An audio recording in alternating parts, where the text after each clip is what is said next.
very good evening, ladies and gentlemen, and welcome to the International IoT Security Roundtable.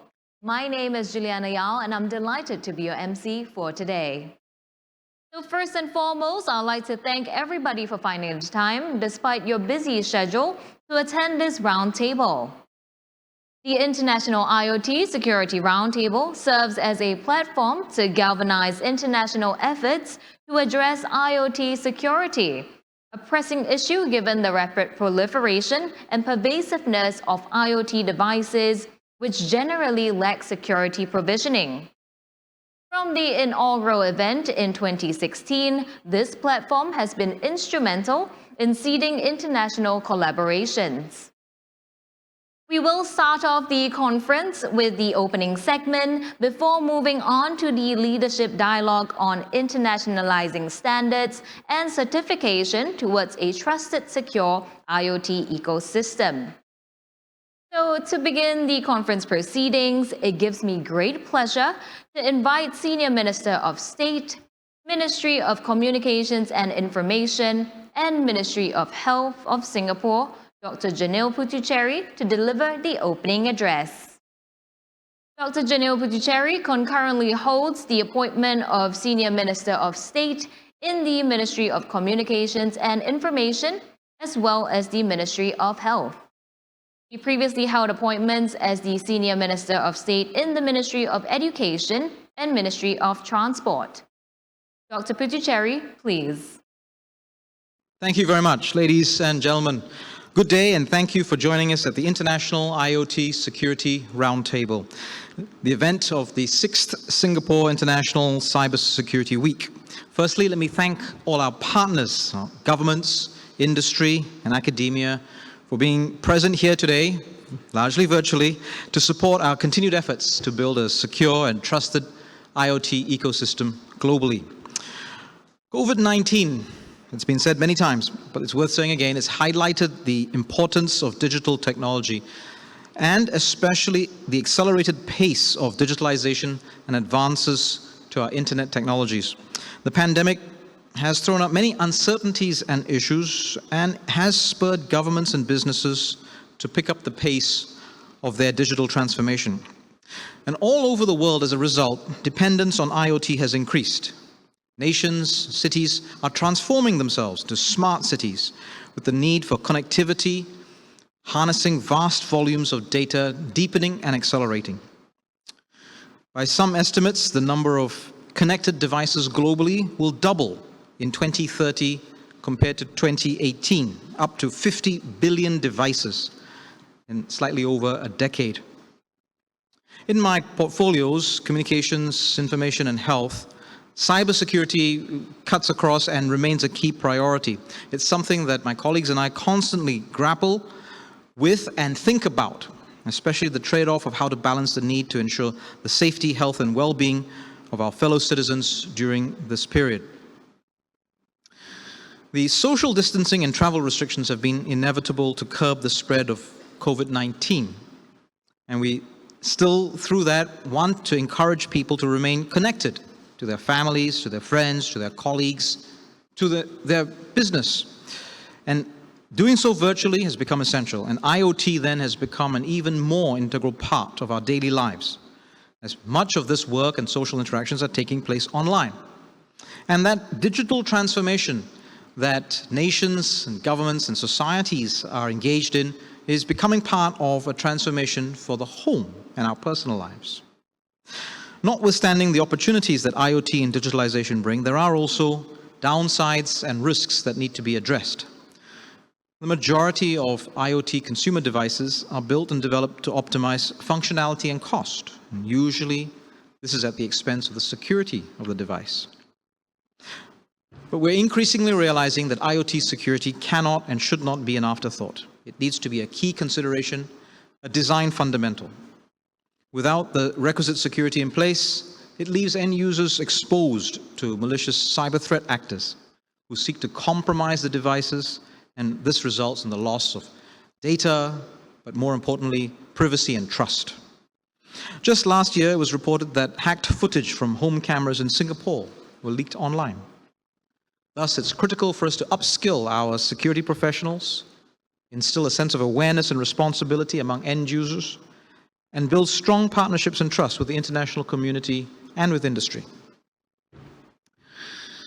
This, the 6th edition of the International IoT Security Roundtable, has served as an important platform that supports international collaboration and cooperation on how to better secure IoT devices. The pandemic has indeed posed some challenges to the organizations of large-scale events like the Singapore International Cyber Week.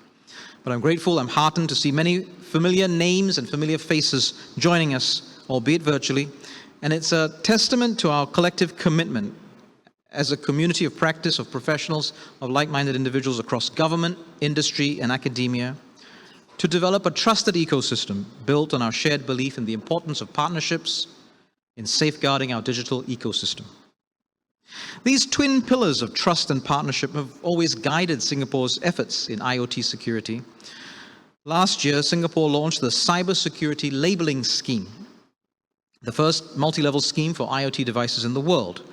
And this initiative aims to empower consumers to make more informed decisions when purchasing IoT devices and to allow the companies producing them to distinguish their products. Taken together, this helps us raise the level of cyber hygiene in Singapore and the standards of cyber hygiene in Singapore. Although it's only been launched last year, I'm told that the scheme has already received more than 100 applications, and some labeled products can already be found in stores, physical stores as well as online shops. I'm sure there's more to come. This year, trust and partnership continue to feature strongly, both internationally and within Singapore. I'm pleased to announce that Singapore will be signing a memorandum of understanding with Finland to mutually recognize the cybersecurity labels issued by the Cybersecurity Agency of Singapore, CSA, and the Transport and Communications Agency of Finland, Traficom. The signing will take place live right after my speech, and Mr. David Koh, our Chief Executive of CSA, Cybersecurity Agency of Singapore, will say more about the significance of this mutual recognition. CSA has also published the Cybersecurity Labeling Scheme Labeling Standard. I'll say that again. CSA has also published the Cybersecurity Labeling Scheme Labeling Standard, Technical Reference 91, TR 91. It's probably easier to say, under the Singapore Standards Council. This technical reference was developed through a public-private partnership between government, industry, and academia. It aims to serve as a standard that can be adopted by manufacturers, developers, testing bodies, and suppliers of consumer IoT devices globally, as well as a framework for the mutual recognition of cybersecurity labels with international partners. We hope that the TR91 can encourage more IoT manufacturers to be proactive in building safe and secure consumer IoT devices. TR91 is developed based on international standards and practices which help to reduce the testing and compliance costs while facilitating greater market access. CSA has also started to look into extending the cybersecurity labeling scheme to additional products and services, and we are further set to increase the number of service providers for this assessment to meet a growing demand. Beyond protecting individual IoT devices, we also need to put in place measures to protect the network of IoT devices. The vast majority of distributed denial of service, DDoS, botnets is typically built from consumer IoT devices, yet the potential damage from these DDoS attacks goes far beyond individual users.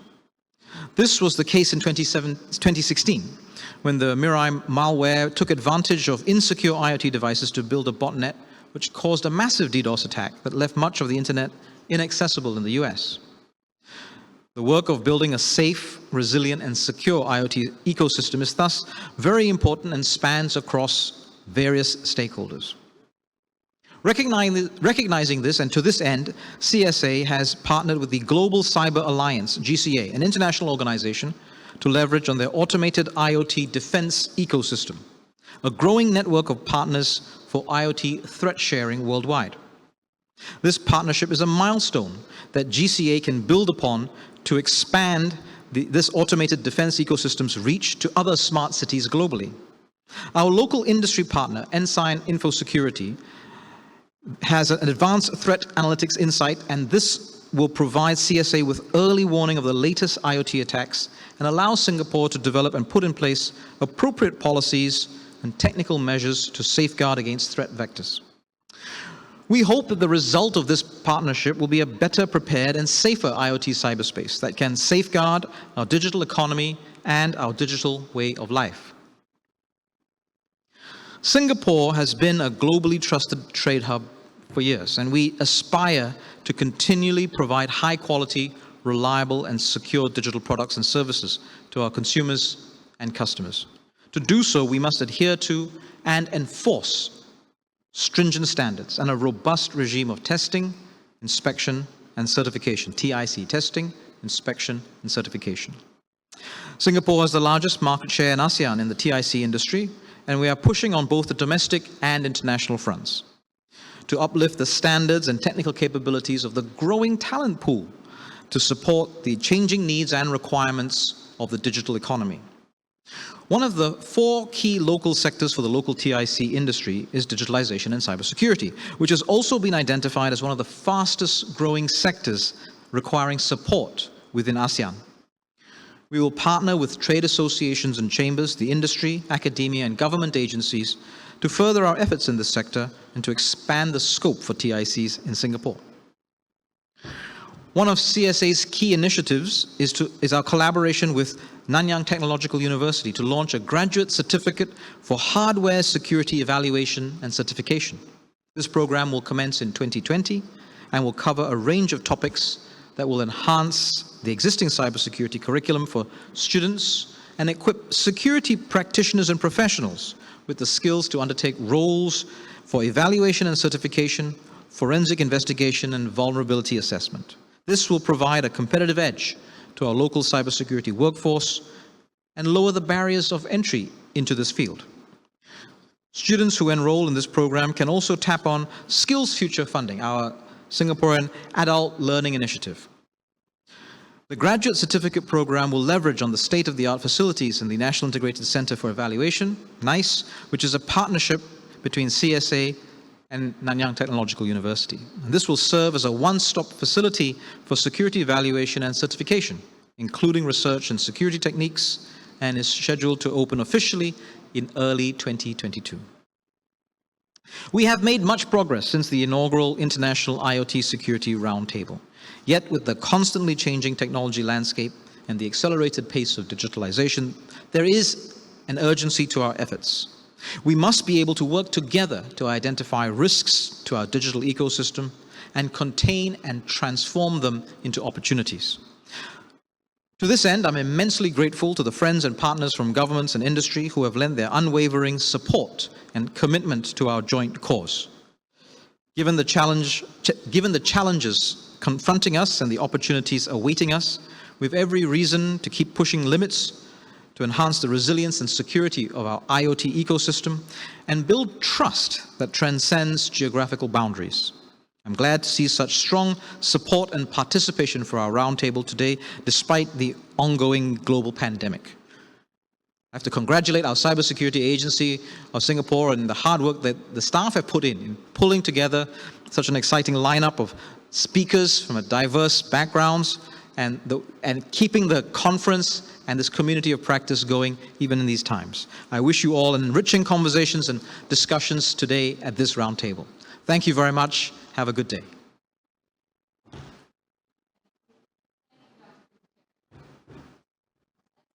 Dr. Priticherry, this platform has been instrumental in seeding international collaborations, and in 2020, the Cybersecurity Labeling Scheme was launched in Singapore. Today, it is with great pleasure that we welcome you to witness the signing ceremony of the Memorandum of Understanding, or MOU for short, on recognition of cooperation in the field of cybersecurity labeling between the Transport and Communications Agency of the Republic of Finland, as well as the Cybersecurity Agency of the Republic of Singapore. This is the world first MOU for the mutual recognition of the consumer IoT labeling scheme between two nations. So without further ado, I would like to introduce Mr. David Koh, Commissioner of Cybersecurity and Chief Executive at the Cybersecurity Agency of Singapore. as well as Mr. Sauli Palman, Deputy Director General of the National Cybersecurity Center, Transport and Communications Agency of Finland, to represent the two agencies. We will now invite Mr. Ko to make a short speech. Mr. Ko, please. Thank you very much. Thank you. Good evening. First of all, let me thank the Senior Minister of State, Dr. Janil Puthucheary, for delivering the opening address for the 6th edition of the International IoT Security Roundtable on this, the third day of the Singapore International Cyber Week 2021. The importance of securing digital devices, as well as the importance of international collaboration to protect against new cyber threats, have all been more than adequately covered by Minister Janil in his keynote speech.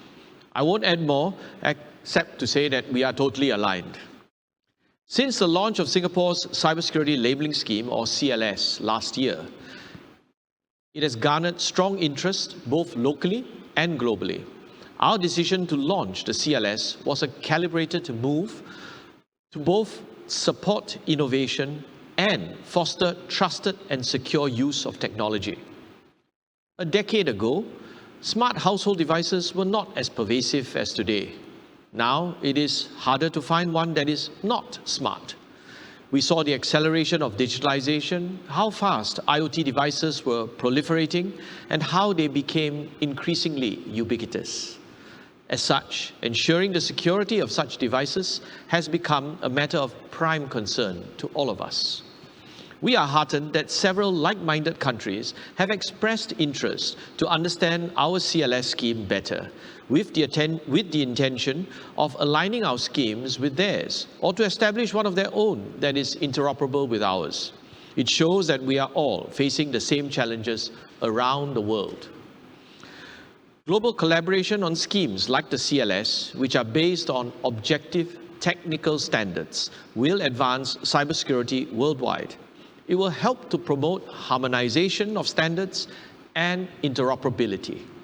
It will reduce duplicated testing costs for manufacturers and improve the ease of doing business. The benefits are not limited to organizations alone. Consumers will also benefit from a wider access to more secure IoT devices and with the ability to make more informed choices.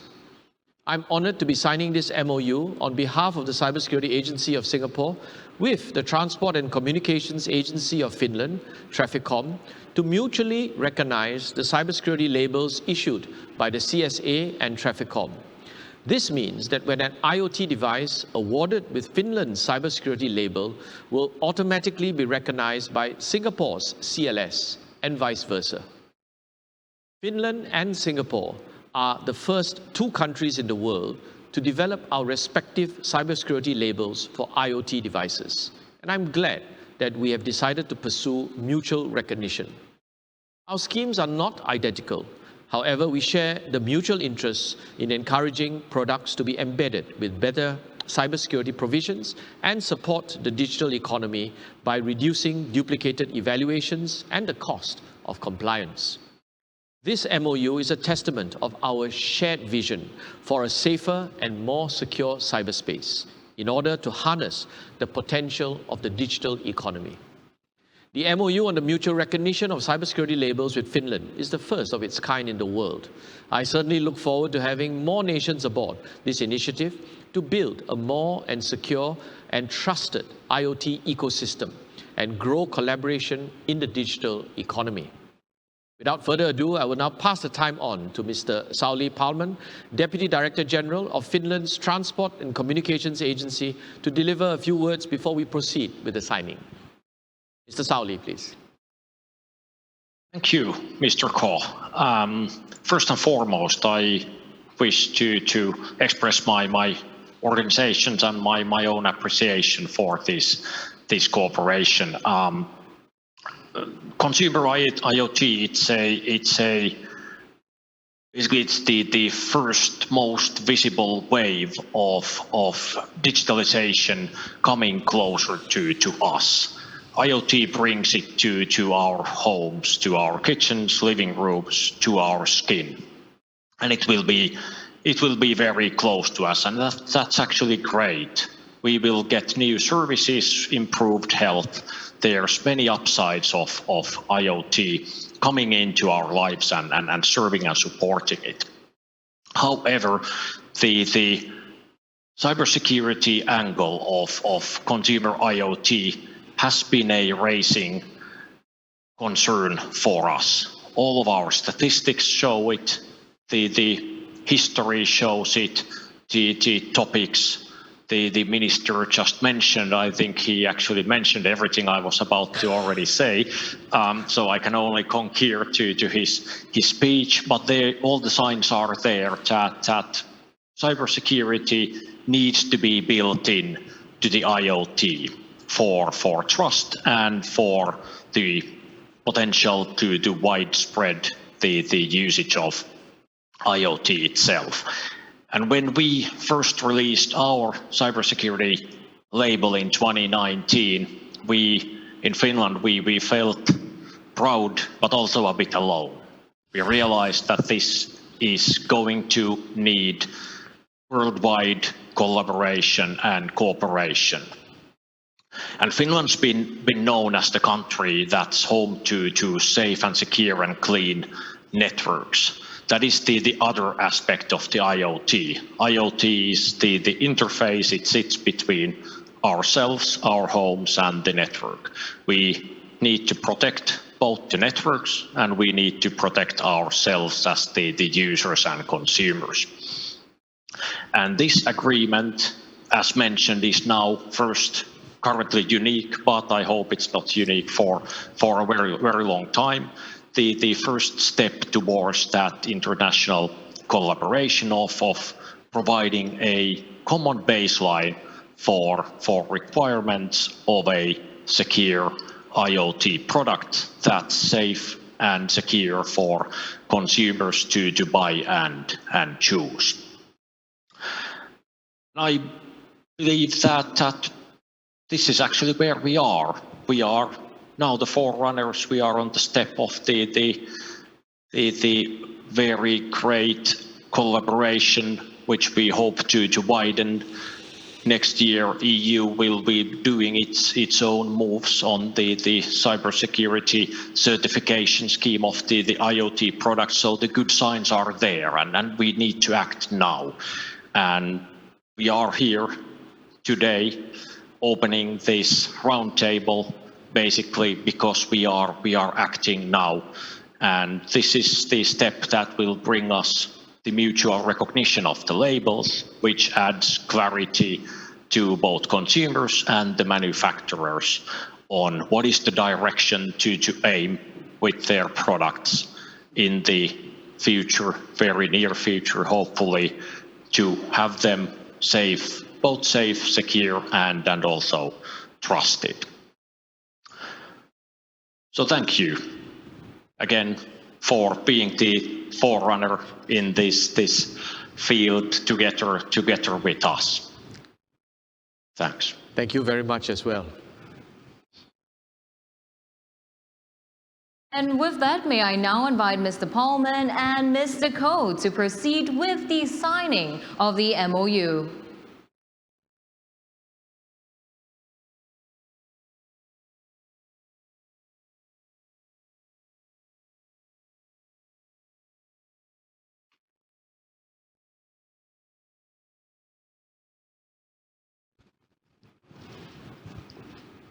Would Mr. Paulman and Mr. Ko look up and smile for a photograph, please? Thank you very much, gentlemen. So let us welcome our first keynote speaker, Mr. Warren Merkel, Chief of Standards Services, Standards Coordination Office at the National Institute of Standards and Technology. Mr. Merkel, please. My name's Warren Merkel, and it's a pleasure to speak to you. I work in the Standards Coordination Office of the National Institute of Standards and Technology in the United States of America. My office within NIST is responsible for working with other government agencies on implementation of international standards and conformity assessment practices. It's in that role that I've gotten involved in our efforts to create consumer labeling requirements for consumer Internet of Things devices and consumer software. As you'll see at the top of the slide, NIST is a bureau of our United States Department of Commerce.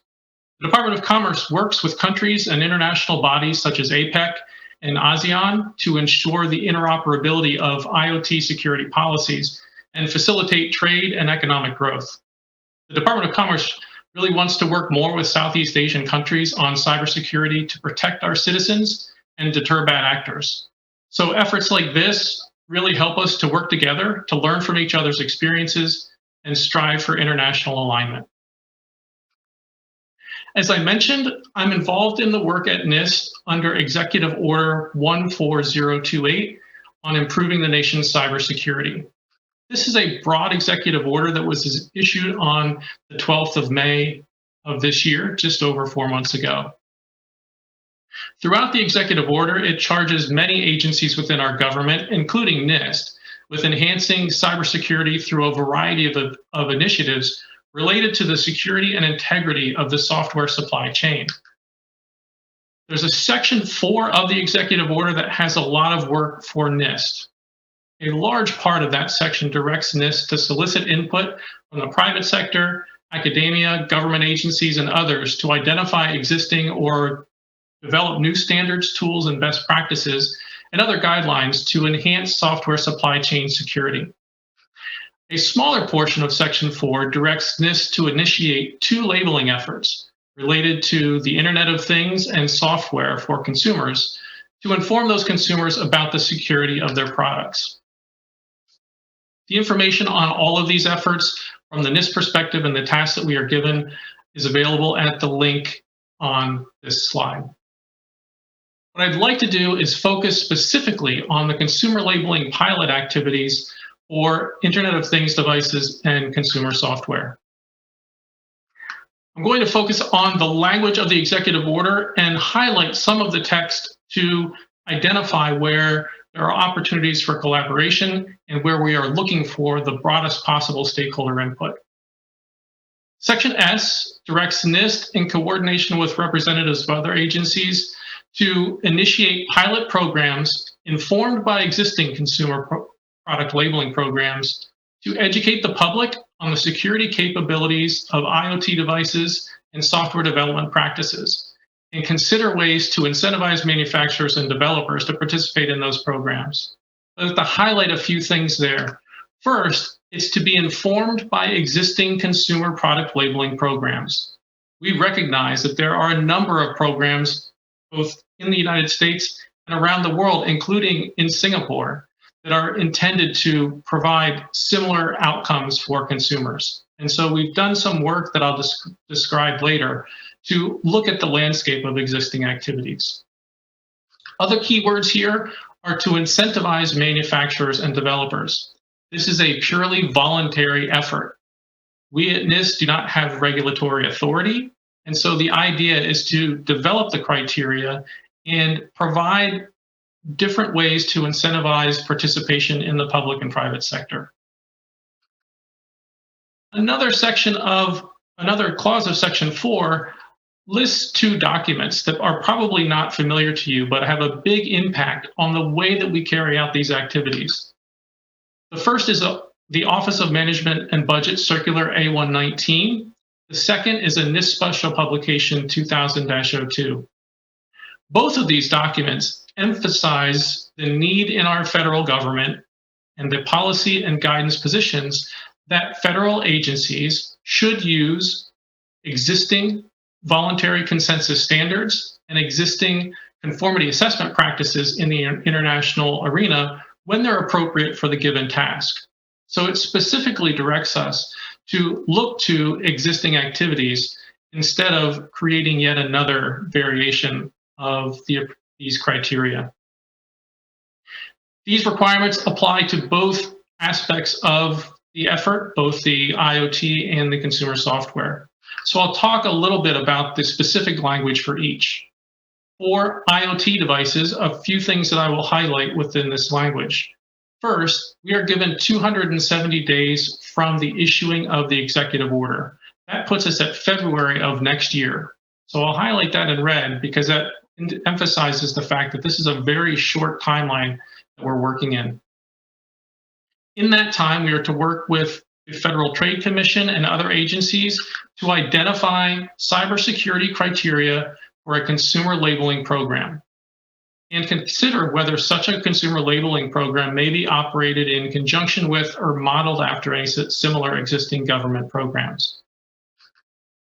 There's specific direction on the criteria themselves. The criteria shall reflect increasingly comprehensive levels of testing and assessment. So there needs to be some indication of tiers or increasing levels of the criteria for the Internet of Things devices.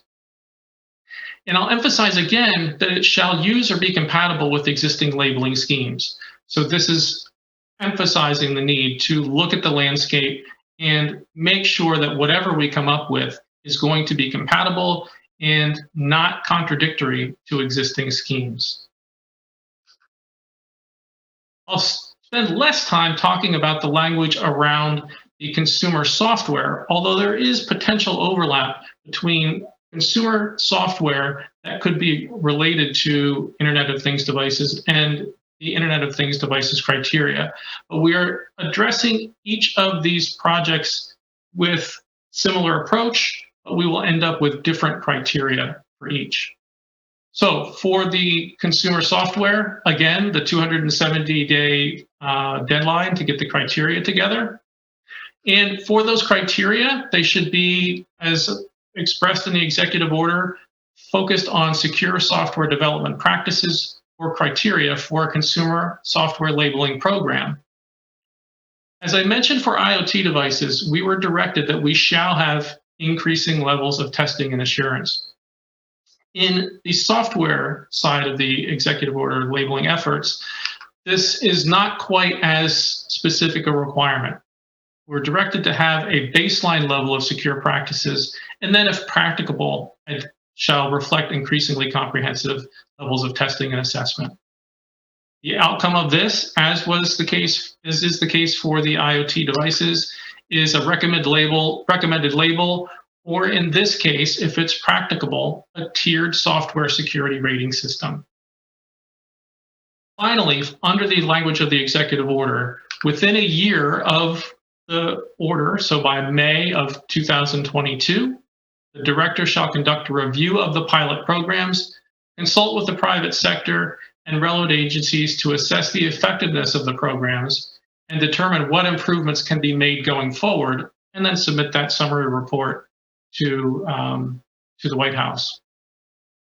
So as you can see, we've been given very specific directions, but we recognize that this is an issue, this is an area of technology that there's a tremendous amount of work that's already been done at NIST, in Singapore, and around the world. So I'll talk a little bit about the way we're approaching this particular effort. As we always do at NIST with these types of projects, we're going about this as openly, transparently, collaboratively, and inclusively as we possibly can. So in the time that we're allotted, we are looking for as much possible input as we can get in order to make sure that we meet the targets that have been set for us. As we started to scope the project, there's a very important point that I'd like to emphasize now and will continue to emphasize throughout the rest of my presentation, is that NIST will identify key elements of labeling programs. In terms of the requirements and attributes, NIST is not establishing its own programs. Again, we will not establish our own labeling programs. So along the way, the labeling should encourage innovation, should allow for practical approaches and not be burdensome, factor in usability because consumers are at the focus of any consumer labels, and allow for a diversity of approaches and solutions across industries. This is a complex problem and we recognize that. As importantly, we want to build on national and international experience. So what have we done to date? We've consulted with a number of public and private sector stakeholders around the world. One of the first meetings we scheduled was with the Cybersecurity Agency of Singapore to discuss the cybersecurity labeling scheme in your country. And we also have done that landscape review to look at existing programs, both in terms of international policy initiatives, the standards that could apply, and existing labeling schemes. We did a call for papers for the software side, but we also recently published a white paper with draft baseline security criteria for consumer IoT devices. With that, we are looking for input through the 17th of October, and we would encourage any and all interested parties to comment on the document. We held a public workshop just recently on the 14th and 15th of September, and we were honored to have Mr. Lim Soon Chia, director of the CES, the Cybersecurity Engineering Center, Cybersecurity Agency of Singapore, present on the first panel of our workshop. So what's next? We are reviewing those comments on the draft baselines criteria. We're going to be publishing the criteria for consumer software labeling by the end of October, so very soon.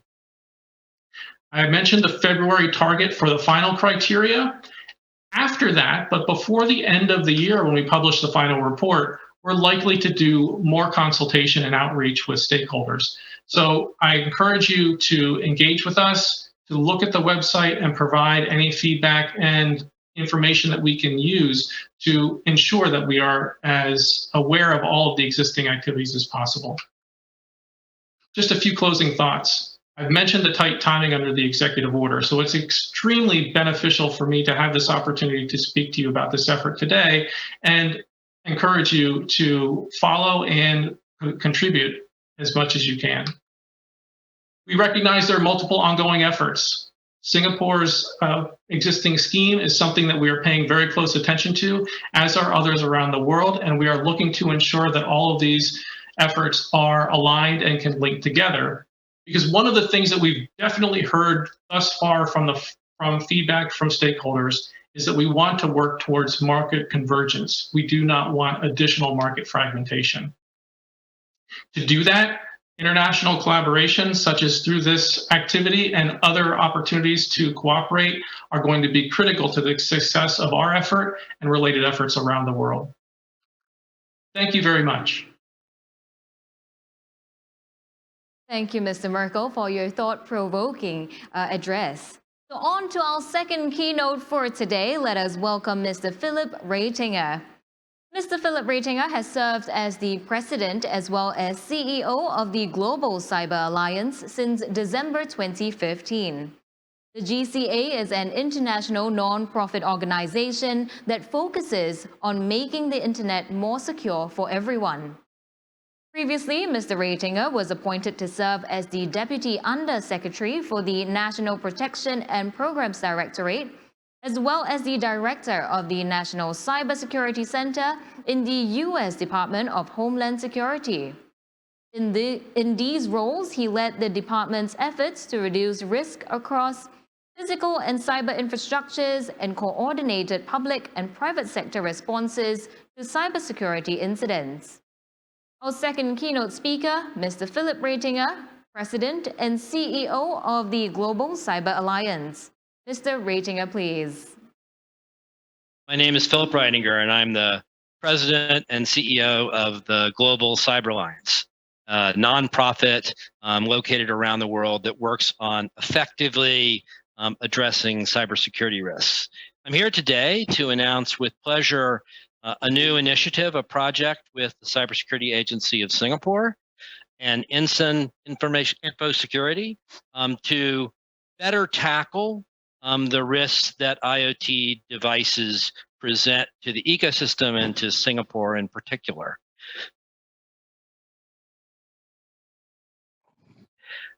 I think everyone in this group knows relatively well what the challenges presented by IoT devices are.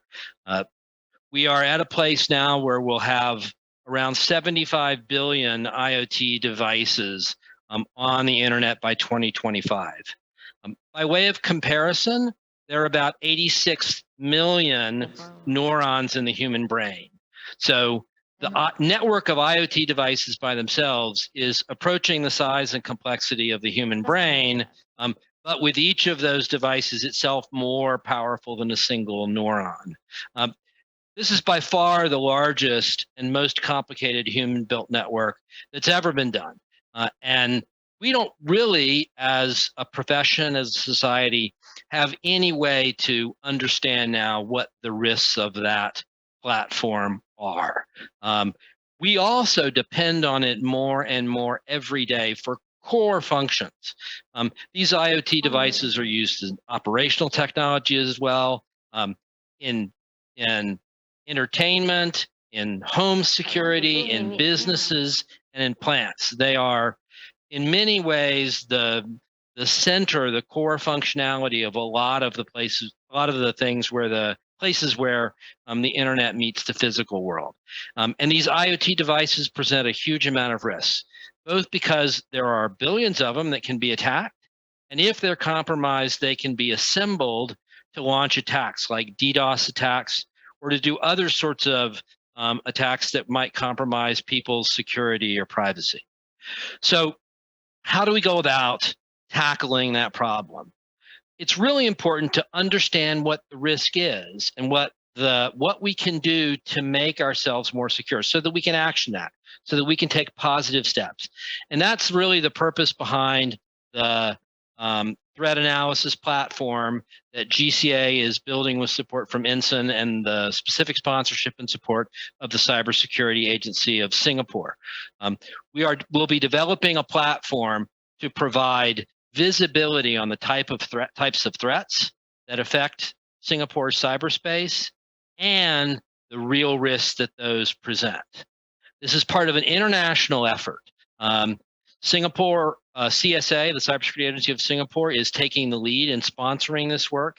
And GCA is itself an international organization, a non-governmental organization, if you will, working with partners from around the world as part of a project to increase our ability to understand IoT threats. And the long-term vision of all of this is that we are able to really not only understand what the threats are, but take active steps to prevent it, to protect the ecosystem, in particular in places like Singapore, but around the world with best practices, regulations, defense strategies, technical measures, and things like that. The partners in this effort, as I said, are the Cybersecurity Agency of Singapore, which provides leadership and coordination, is responsible in Singapore for doing things like responding to threats, and is capable of implementing protections in order to protect the entire smart city and nation. The Global Cyber Alliance, where I am the president. The Global Cyber Alliance is an international nonprofit organization that works with several hundred partners around the world to tackle big problems with real effective solutions. We do this by building communities that take real action, and we've had and will continue to have a long-term roadmap for IoT that Singapore, through the CSA, is specifically supporting. And then the third partner is INSEN Cyber Info Security. INSEN brings great analytical capability. As you'll hear from me in a minute or two, this platform generates a significant amount of data that allows analysis of threats, and INSEN will bring its considerable expertise to the fore to help us really understand, in Singapore, really understand what the challenges are. Let me then tell you a little bit about the background of the project. The threat analysis platform that we're building relies on an effort in GCA called the Automated IoT Defense Ecosystem, an effort for which Singapore is a founding partner. AID, the Automated IoT Defense Ecosystem, includes a number of parts. First, the front end, the core of the effort, is really the collection of IoT threat data. And what's different about AID is it focuses on not supposing what threats are, but collecting real threats. It will involve hundreds of honeypots around the world. Honeypots are devices, as many of you probably know, that are out there on the network, are available to be attacked, and so they draw attackers who present real attacks, believing they're attacking a real device. So we will have hundreds of these virtual or emulated devices.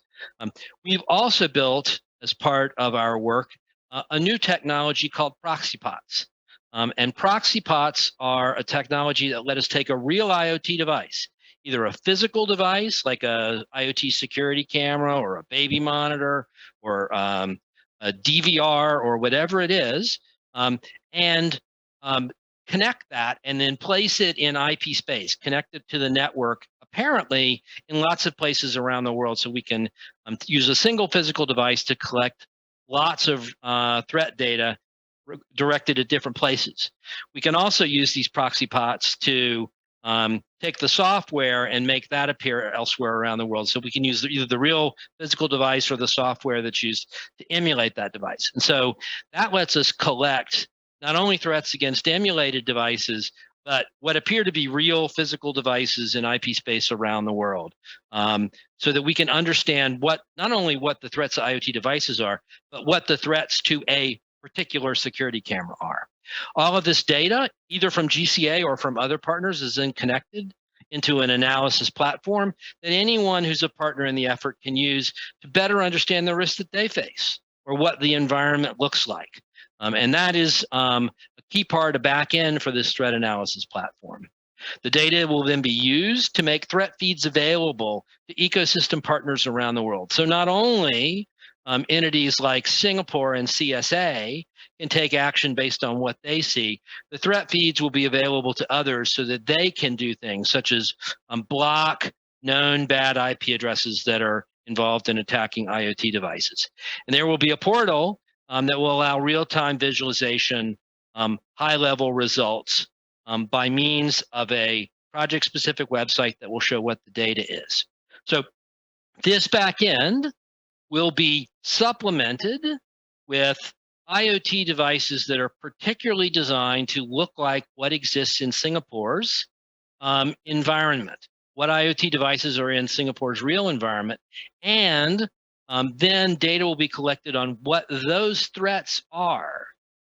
What are the real threats those devices see, so that Singapore can better understand what actions it needs to take to minimize risk. So this threat analysis platform is not just to understand the problem, but specifically to enable effective action. For example, one should be able to tell from the platform what policies should be included in regulations about IoT devices and what requirements should be built in certification regimes. So, for example, if the requirement that one have a non-default password or one have not use a common default password across IoT devices is by far the most effective device, then that can be the highest priority for regulation. And so this sort of data can feed into other, I would say, globally leading efforts from CSA, such as the IoT labeling regime that it has implemented. What's the outcome of this? So that's the immediate part. We're going to, with the support of CSA and Ensign, build this platform jointly with CSA and Ensign that will enable a much more real understanding of the actual threats based in Singapore's IoT spaces, its environment, its ecosystem. But the support from CSA is going to do much more than that. As the first founding sponsor for this effort, the support from Singapore is going to help us first build a real at-scale effort that will build capability in the platform itself, that will make that platform more useful to other people around the world, so that they can then do what Singapore is doing and go forward and do additional steps. So this is a key and critical support level from CSA that will help GCA, my organization, make this platform available to other entities around the world. It will help us increase the engagement with those entities because we'll have better data, we'll have understandings that we can convey with CSA, and work not only with Singapore's CSAs and Singapore's partners in the regions, where Singapore is a regional leader, but with other nations around the world, in the United States, the UK, France, Germany. You can imagine Japan, anywhere where IoT devices are increasingly prevalent, so that we might really understand, and they might better understand what we can do. And last, it will help us build international cooperation. It is my firm belief, and as I believe the belief of Cybersecurity Agency of Singapore, that what unites us here is much more important than what divides us.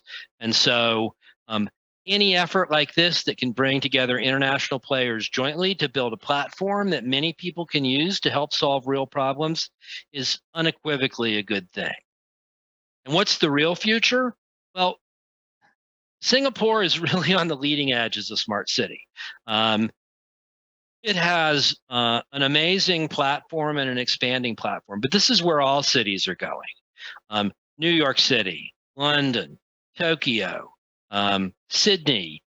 You can imagine almost any city is going to increasingly be reliant on these types of devices. And so with that in mind, this is a real first major step towards enabling those major metropolitan areas to really understand and tackle their risk. So that's really the thing that I wanted to say. I wanted to welcome all of you. The conclusion is that the IoT threat analytics platform that we're building with CSA will provide it with visibility on the types of IoT-related threats that affect the country's cyberspace. The insights from the platform will enable CSA to put in place policies and technical measures to safeguard against threat vectors through the conduit of IoT devices. And we believe jointly that the resulting income will be a better prepared and safer IoT cyberspace to boost the digital economy and protect Singapore's unique digital way of life. Thank you very much. Thank you, Mr. Raitinger. Ladies and gentlemen, we will now break for a short intermission before we proceed with the leadership dialogue on internationalizing standards and certification towards a trusted, secure IoT ecosystem. This will start at 9 p.m.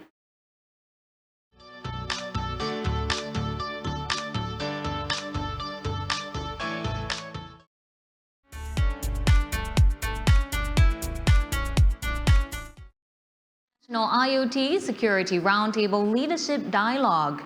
The Leadership Dialogue brings together cyber leaders, standards leaders, and industry perspective to galvanize efforts towards internationalizing a common IoT security standard and to share ideas as well as experiences, shape technologies and architectures, and steer standards and best practices. In this session, our panel speakers will be giving a short presentation before moving on to the discussion. As this session includes Q&A, do take this opportunity to interact with our speakers by submitting your questions in the Q&A engagement panel to the right of your screen. I would like to introduce to you our moderator for this panel discussion, Brigadier General Gaurav Kiti, Deputy Chief Executive of Development at the Cybersecurity Agency of Singapore. As the Deputy Chief Executive of CSA, Gaurav oversees the cybersecurity capability and ecosystem development to help keep Singapore's cyberspace safe and secure. And moving towards our panel speakers, our very first panel speaker for the day is Andrew Elliott. He is the Deputy Director for Cybersecurity at the UK's Department for Digital, Culture, Media and Sport. He is responsible for policies to secure consumer-connected devices against cyber threats, as well as for programs to secure technology through better design. Andrew's teams also work to grow the cybersecurity sector in the UK.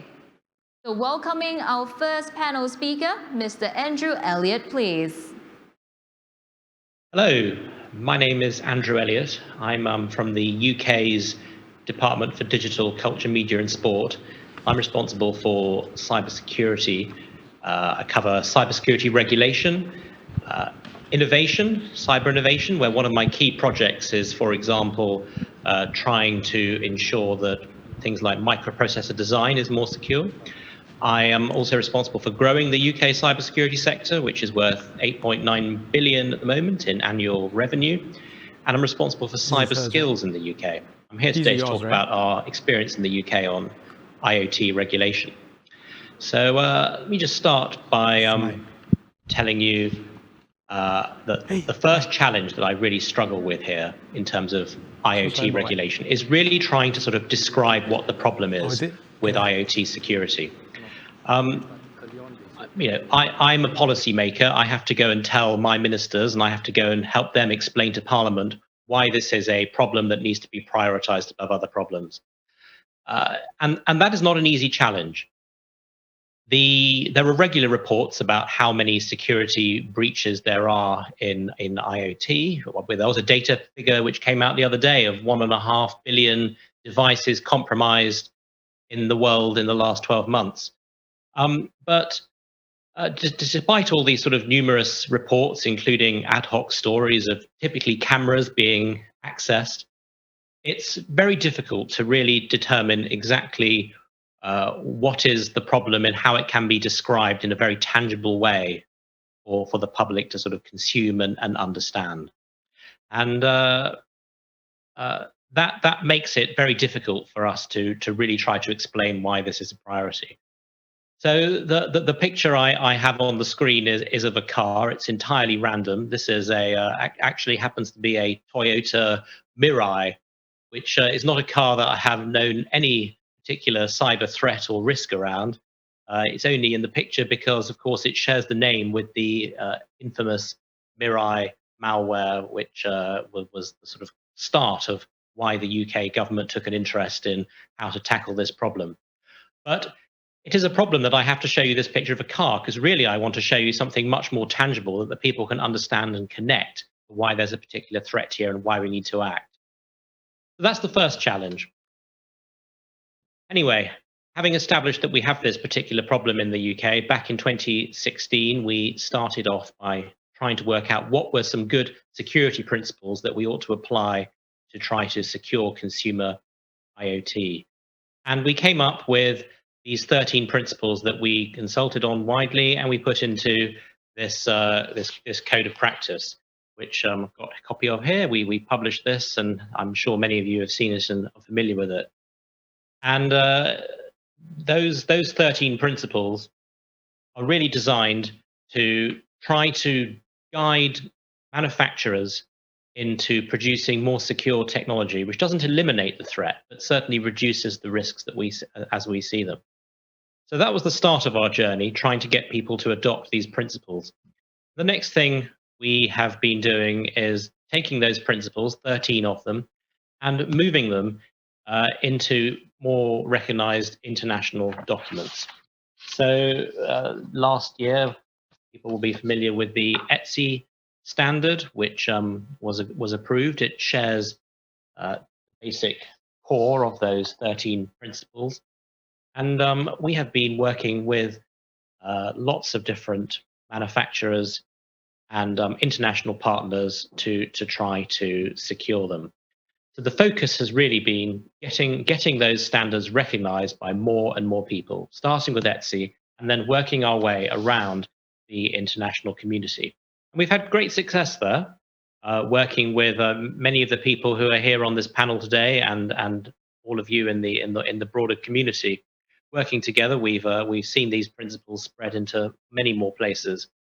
We're pleased to see that things like the Australian code shares the same principles as we have, as does the draft code in India.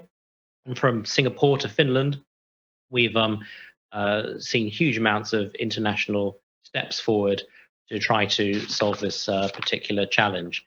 And we continue to work with these international partners, not just with ETSI, but there's now, of course, work going on with other bodies like NIST and the International Standards Organization, and with trade bodies all across the sector. I think that broadly we have a good consensus here. There has, of course, been some steps that some countries have taken that we haven't chosen to take so far, principally, as we've going to probably discuss today, on labeling, where we have had maybe a slightly different journey than others. I think on labeling, our position has really been informed by the consultation that we did last year, where it was very clearly set out for us that we need to ensure that we are not misleading consumers into a false sense of security. There's no real, how does my colleague Peter call this? Binaries are bad, he keeps telling me. And I think he's right. If you go into a shop and you buy a product that's got a sticker on the box that has a big tick on it, and you are assured by that, that may help in some circumstances, but it's not necessarily the silver bullet. And in the framework that we have adopted here in the UK, we have three central principles that we're trying to adopt. Which are no default passwords, straightforward disclosure, and regular updates. You can comply with these principles by being transparent at point of sale and saying, we're not going to offer you any regular updates. So if I buy a product which has been transparent and told me that it's complying with the rules because they're not going to update regularly, maybe they can apply the sticker. But of course, the label isn't necessarily going to assure me in the long run that my product is actually secure. So we think that labeling has a place, but I'm not quite sure that we found the right place for it yet in our implementation. Maybe we will in future. So our next step here in the UK is we want to try to legislate. The reason for legislating, of course, is that despite all of these efforts, internationally and domestically, we still see a large number of products on our market which don't meet these new standards and these new security requirements that we've seen. We announced earlier this year that we are going to legislate shortly. We are preparing the Product Security and Telecommunications Infrastructure Bill introduction into our Parliament. That bill will create a new regulatory framework to ensure that these security requirements in the standard can be enforced, and that we will require manufacturers, retailers, distributors of these products in the UK to ensure that they are not putting into the market things which do not meet these very clear minimum standards. We will have that in force, hopefully, in the next couple of years. We have to go through our democratic process to ensure that we've been adequately scrutinized in how we're doing this in a fair and proportionate way. I think the next steps for us here in the UK are straightforward. We want to continue to scrutinize how the threat landscape is changing. We've seen some large attacks using this kind of technology, but the way that our attackers are using this technology seems to keep changing, and we need to continue to understand how that is going to work and whether our security requirements are adequate, whether our security requirements are applying to a broad enough set of devices, and whether we need to tighten up our regulation that we are developing or not. The landscape keeps changing. Secondly, we need to look at the market. How is the market actually responding to these things? I mean, so far we've seen an improvement in security with a number of vendors, but we still have a long way to go, and need to monitor whether our new regulation is having adequate impact and achieving what we wanted to do. And then I think the third thing we want to do going forward is see how the consumer themselves respond. Our focus, of course, to date has been consumer IoT. There are broader threats and issues, but we need to focus on how is the consumer actually responding. And of course, that may be where the labeling debate needs to be revisited, and we'll be looking very closely at that. So hopefully that gives you a sort of quick overview of the sorts of challenges that we face. I think my hope is that when we next talk about this, rather than showing you a picture of a random car to try to describe what is the problem, what is the threat, but we actually have a much more tangible, straightforward way of being able to engage with people to describe this in a manner which actually strikes a chord with consumers, with campaigners, with parliamentarians, with regulators. Because at the moment, narrative is a bit too complicated. And then secondly, I'd hope that we'd actually moved on a bit further in terms of getting our regulation into force and ensuring that those products on the shelves are now all compliant with at least the minimum standards, and that we start to really get a proper handle on the threat as we see it. So thank you very much for inviting me along today to talk about this, and I'm very much looking forward to the discussion that we're going to have once all of us have set out our pitch. Thank you very much. Thank you, Mr. Elliott. And moving on to our second panel speaker, Dr. Dilke Barstadt-Fanke, and she is heading the Division for Cybersecurity for Digitalization and Electronic Identities at the Federal Office for Information Security. She is responsible for cybersecurity aspects in the continuously growing field of digitalization projects of the federal government with a focus on secure electronic identities. So let us welcome our second panel speaker, Dr. Dilke Barstadt-Fanke, please. Yes, thank you so much. Good evening to all the colleagues in Singapore, and hello to everybody around the world. For me, it's really a pleasure to join today's International Roundtable. So basically, if we go to the next slide, I have splitted the next 15 minutes of my presentation into two parts. First, we will start a little bit with the standardization activities in Germany and Europe on the field of consumer IoT. And secondly, I will give you an overview on the activities on the German labeling strategy, also for the consumer IoT topics. So if we move on, and basically this is the activities of the BSI that we take advantage of opportunities and avoiding risk. Basically, just to make everybody familiar with our activities here in the Federal Cyber Security Authority, we really shape the information security in digitalization. And what is quite important for us, that we move on into all dimensions, so from preventions to detections and reaction. And we work also in the in the various fields. So we work for the government. We work together closely with business and also with society, with our citizens, to make the world every day a little bit safer. Coming towards the standardization in the field of the consumer IoT. So what happened there in the German side? So basically, the starting point was a national activity in Germany, where we worked on a technical specification for smart home systems. So you might see this also on the next slide. So all the activities started in 2018. And also together with the German standardization activities in the DIN, we started to work on the topic. Basically, in 2019, and this was already mentioned by Andrew, also ETSI started in cooperation with Senelec.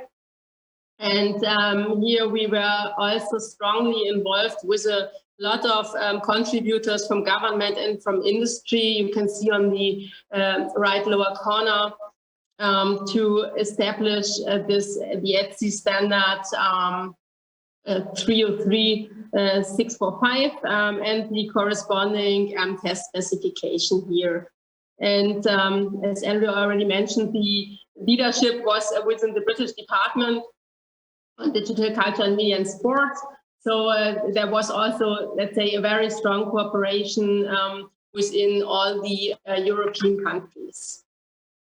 Yeah, here you see these specific ETSI standard. I think what is quite important, that within this standard, all IoT consumer devices are addressed, maybe also a little bit in conjunction, or at least a little bit further than the DIN spec 27 or 72, which only addresses IP-connected devices. And I think even what is quite important from the BSI side, that following the standards, you not only have to follow recommendation, and if you don't follow the recommendation, you have to justify why you are not doing it. And also, I just can recommend you to have a look here. It's possible to download the standard for free from the ETSI homepage. What is quite important, and Andrew already mentioned this as well, there are really, we choose here the 8 most important requirements, what is implemented in the standard to ensure really secure IoT devices. First, that you are not allowed to use universal default passwords. We have seen here a lot of attack scenarios, for example, the malware Mirai and others who really took this the default password to dig into IT systems. Also quite important from the BSE side, the secure update mechanism to really enable here the possibility to fix things afterwards, so after the rollout, in case certain security issues occur. Third topic is quite important, authentication. So if you change quite important things on the device, you really have to ensure that you are a legitimate user to do so. Fourth, disabling of unused interfaces.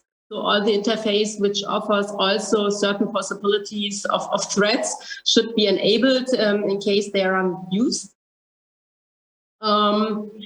Sensing capabilities, also quite important to document them. So here the Kaya example was quite important of this doll. And they had a not documented microphone integrated. And this also put certain issues there because customers have not thought of this. Point of contact of reporting security issues, quite important. Also the publicate your support period, how long support is really granted. And for sure, also quite a hot topic from the BSI side, really to ensure to have best practice cryptography implemented to ensure here a secure communication and to prevent sniffing of data. In addition, or let's say as the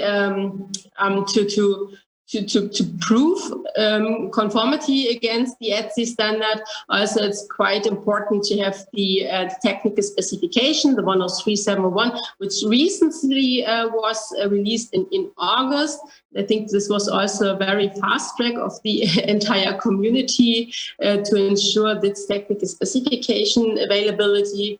And to ensure that we can now prove, and manufacturers can now prove conformity against the ETSI standard. And I think we also might discuss this even further, and we will also see this in my next slides, that there is already strong activities which are going on. So what are here the next activities from the ETSI side? So you have heard on the standard, you have heard on the test specification.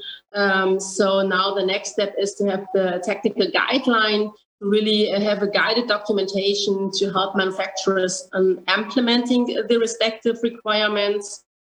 And an additional point, which is quite important, that based on the current ETSI standards, we have now a baseline.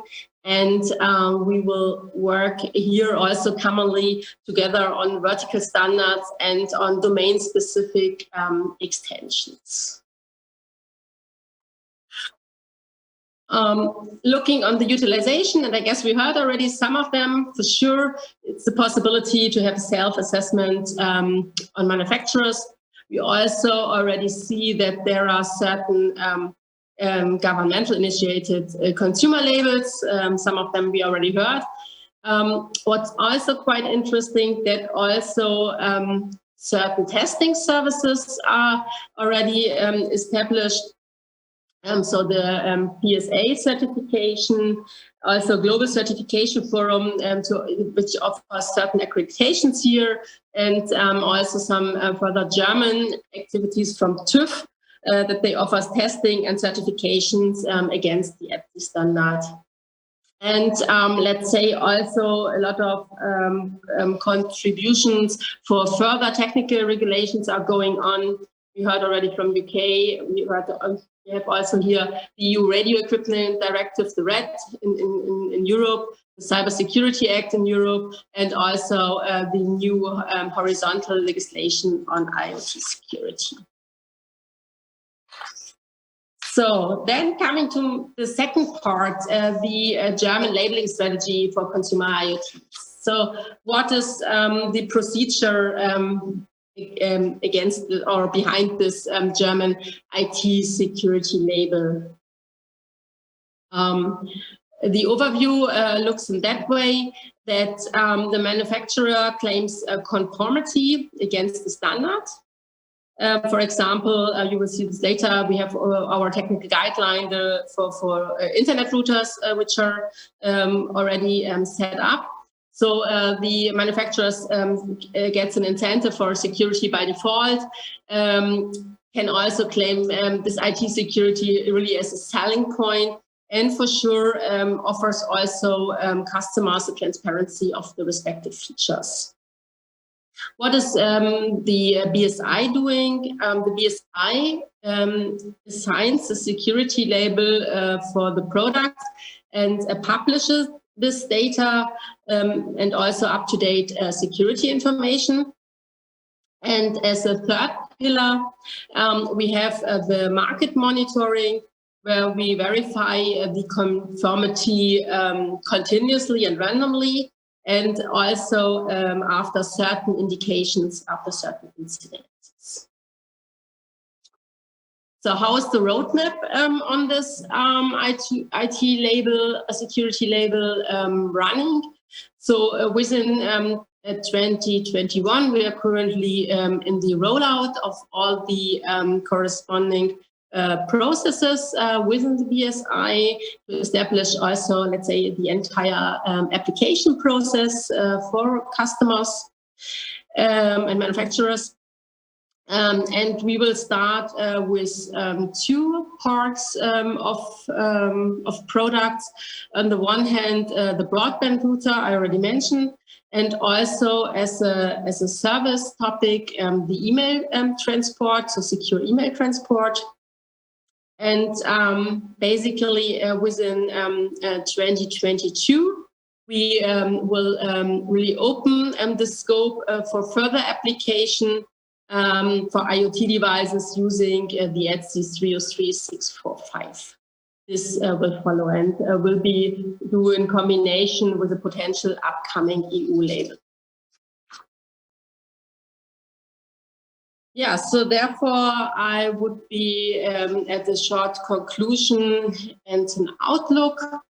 So I think we will discuss this even further inside our round. So we have the ETSI 303645 as one of the international accepted standard and bar for a minimum of cybersecurity for the current value of consumer IoT products. We have the possibility with the technical specification to support comparability and really mutual recognition. We have here the possibility of derived certifications and labels.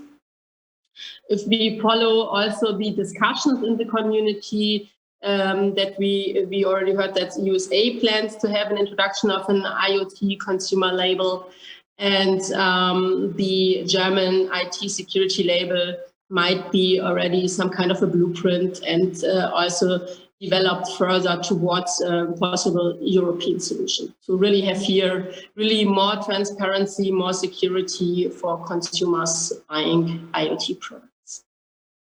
So thank you very much for the possibility to present the current activities of the BSI. And I'm looking forward for further discussions later in this session. Thank you very much as well, Dr. Franke.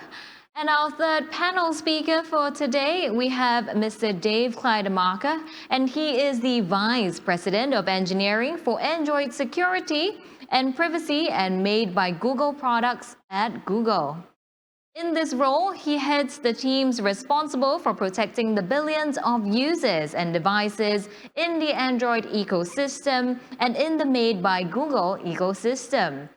This includes the Play Store, the Android operating system, Pixel devices, Nest devices, Fitbit wearables, and related services. Dave is also active in global standards committees focused on increasing transparencies for device product security and privacy.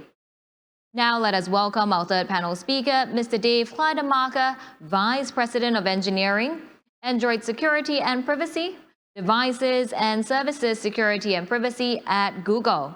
Mr. Kleidemarker, please. Hi, my name is Dave Kleidemarker, and at Google, I lead security and privacy engineering teams for Android, Google Play, and Made by Google products, which include the Nest and Fitbit products.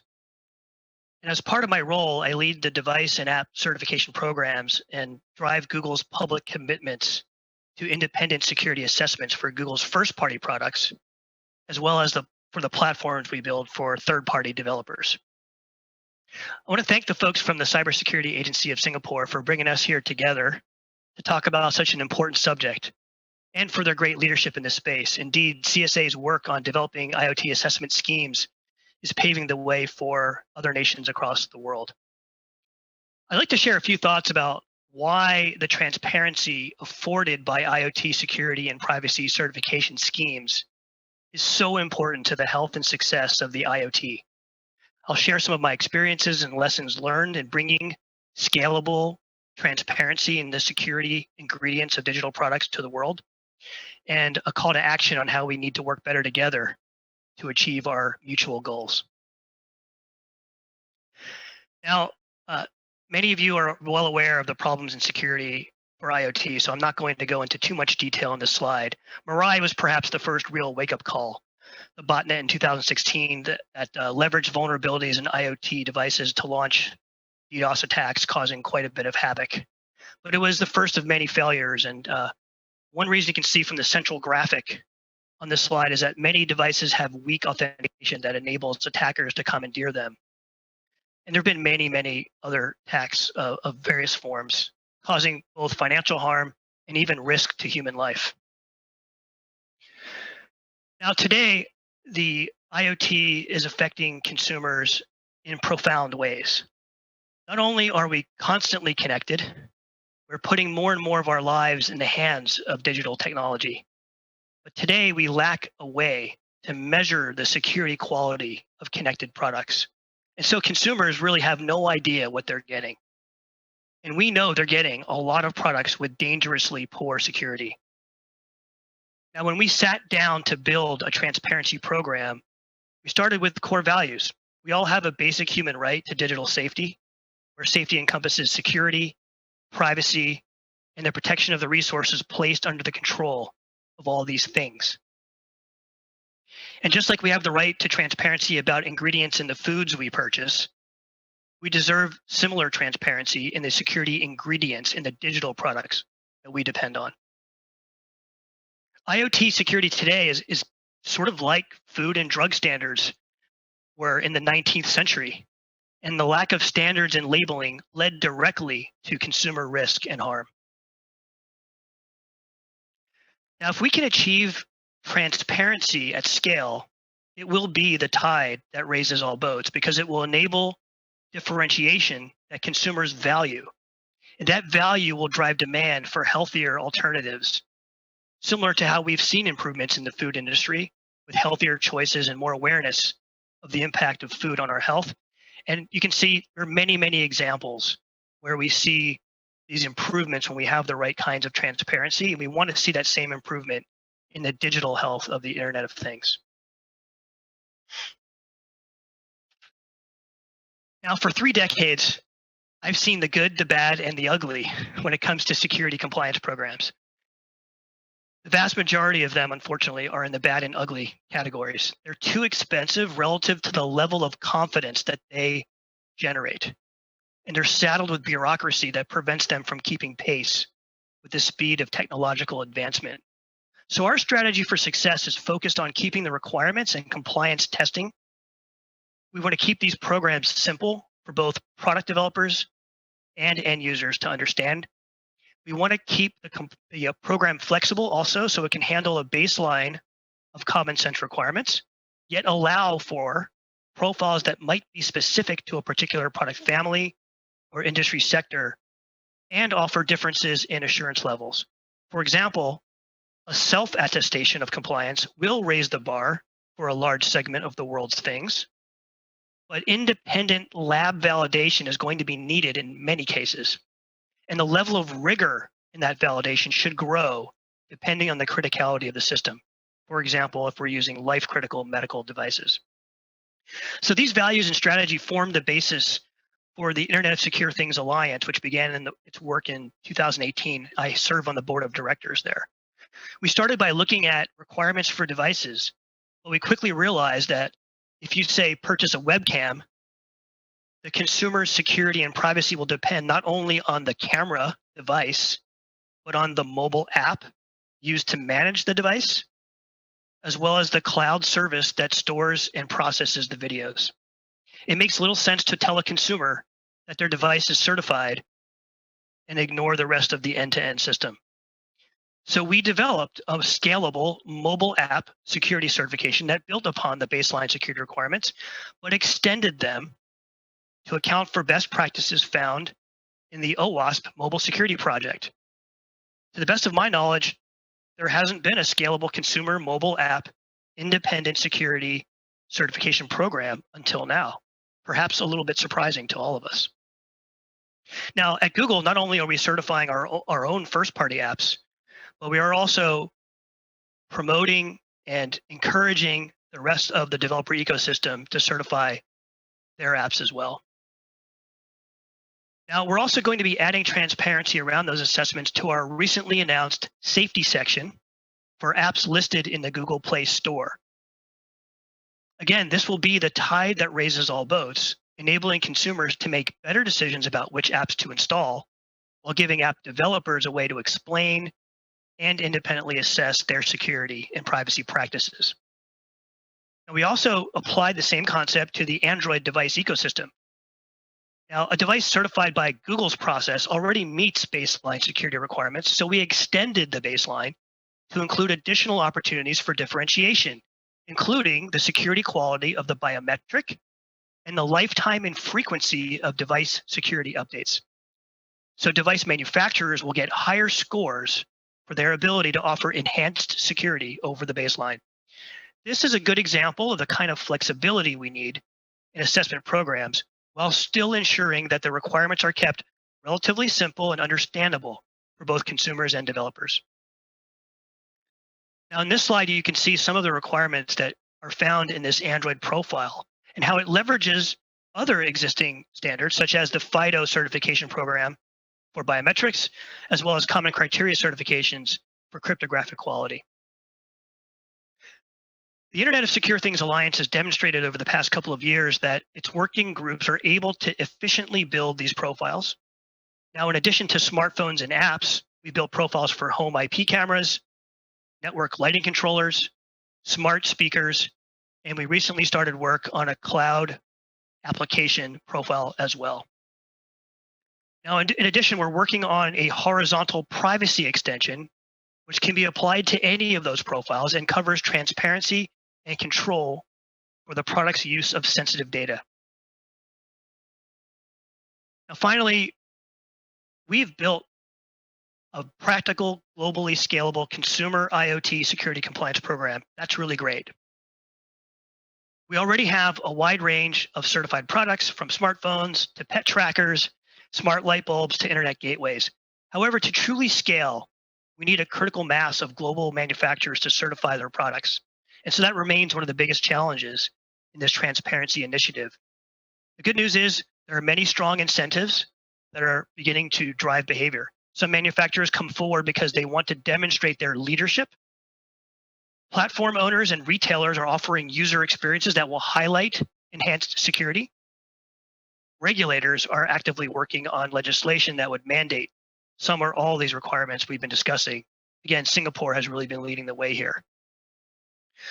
We need consumer transparency of certification through a live label. For example, a simple QR code or a link that enables consumers to quickly see the security status of their digital products.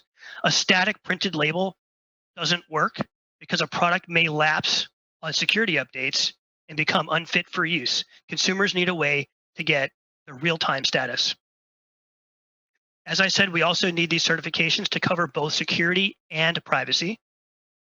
And as I said, we need the right combination of simple yet flexible requirements profiles and over time, multiple assurance levels for varying levels of criticality.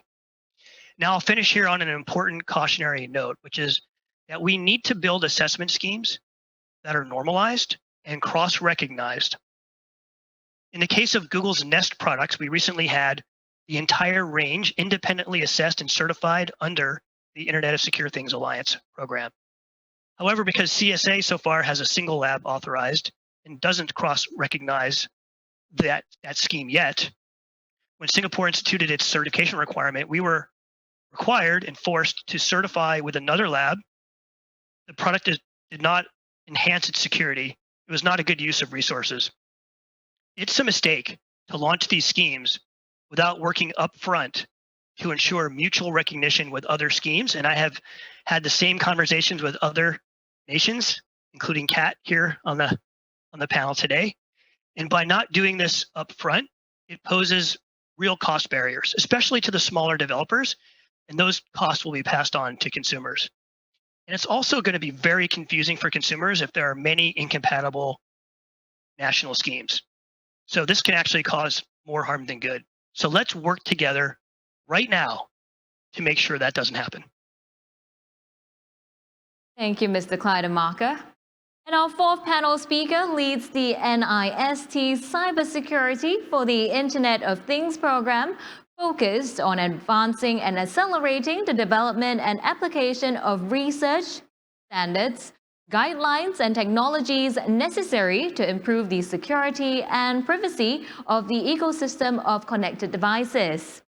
Welcoming Ms. Katerina Megas, Program Manager for the Cybersecurity for the Internet of Things program and the Commercial Adoption Lead for the Trusted Identities Group at the National Institutes of Standards and Technology. Ms. Megas, please.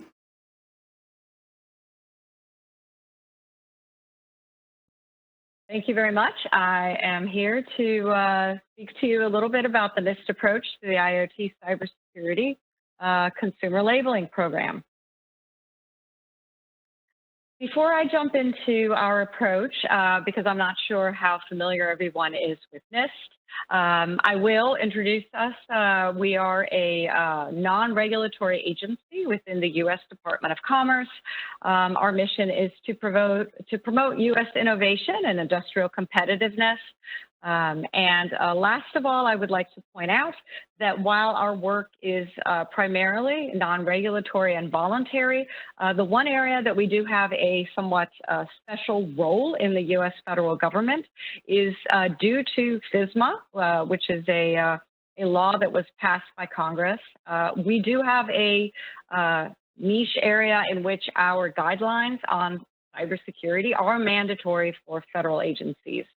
And as you see, at NIST, we have a broad portfolio of work that we see that supports IoT cybersecurity. All this information is on our public website. If you're interested in hearing more about the work that we do, whether it be the work that we're doing in early research and looking at research areas related to IoT cybersecurity, all the way through our applied cybersecurity work, which mainly occurs in the NCCOE, the National Cybersecurity Center of Excellence.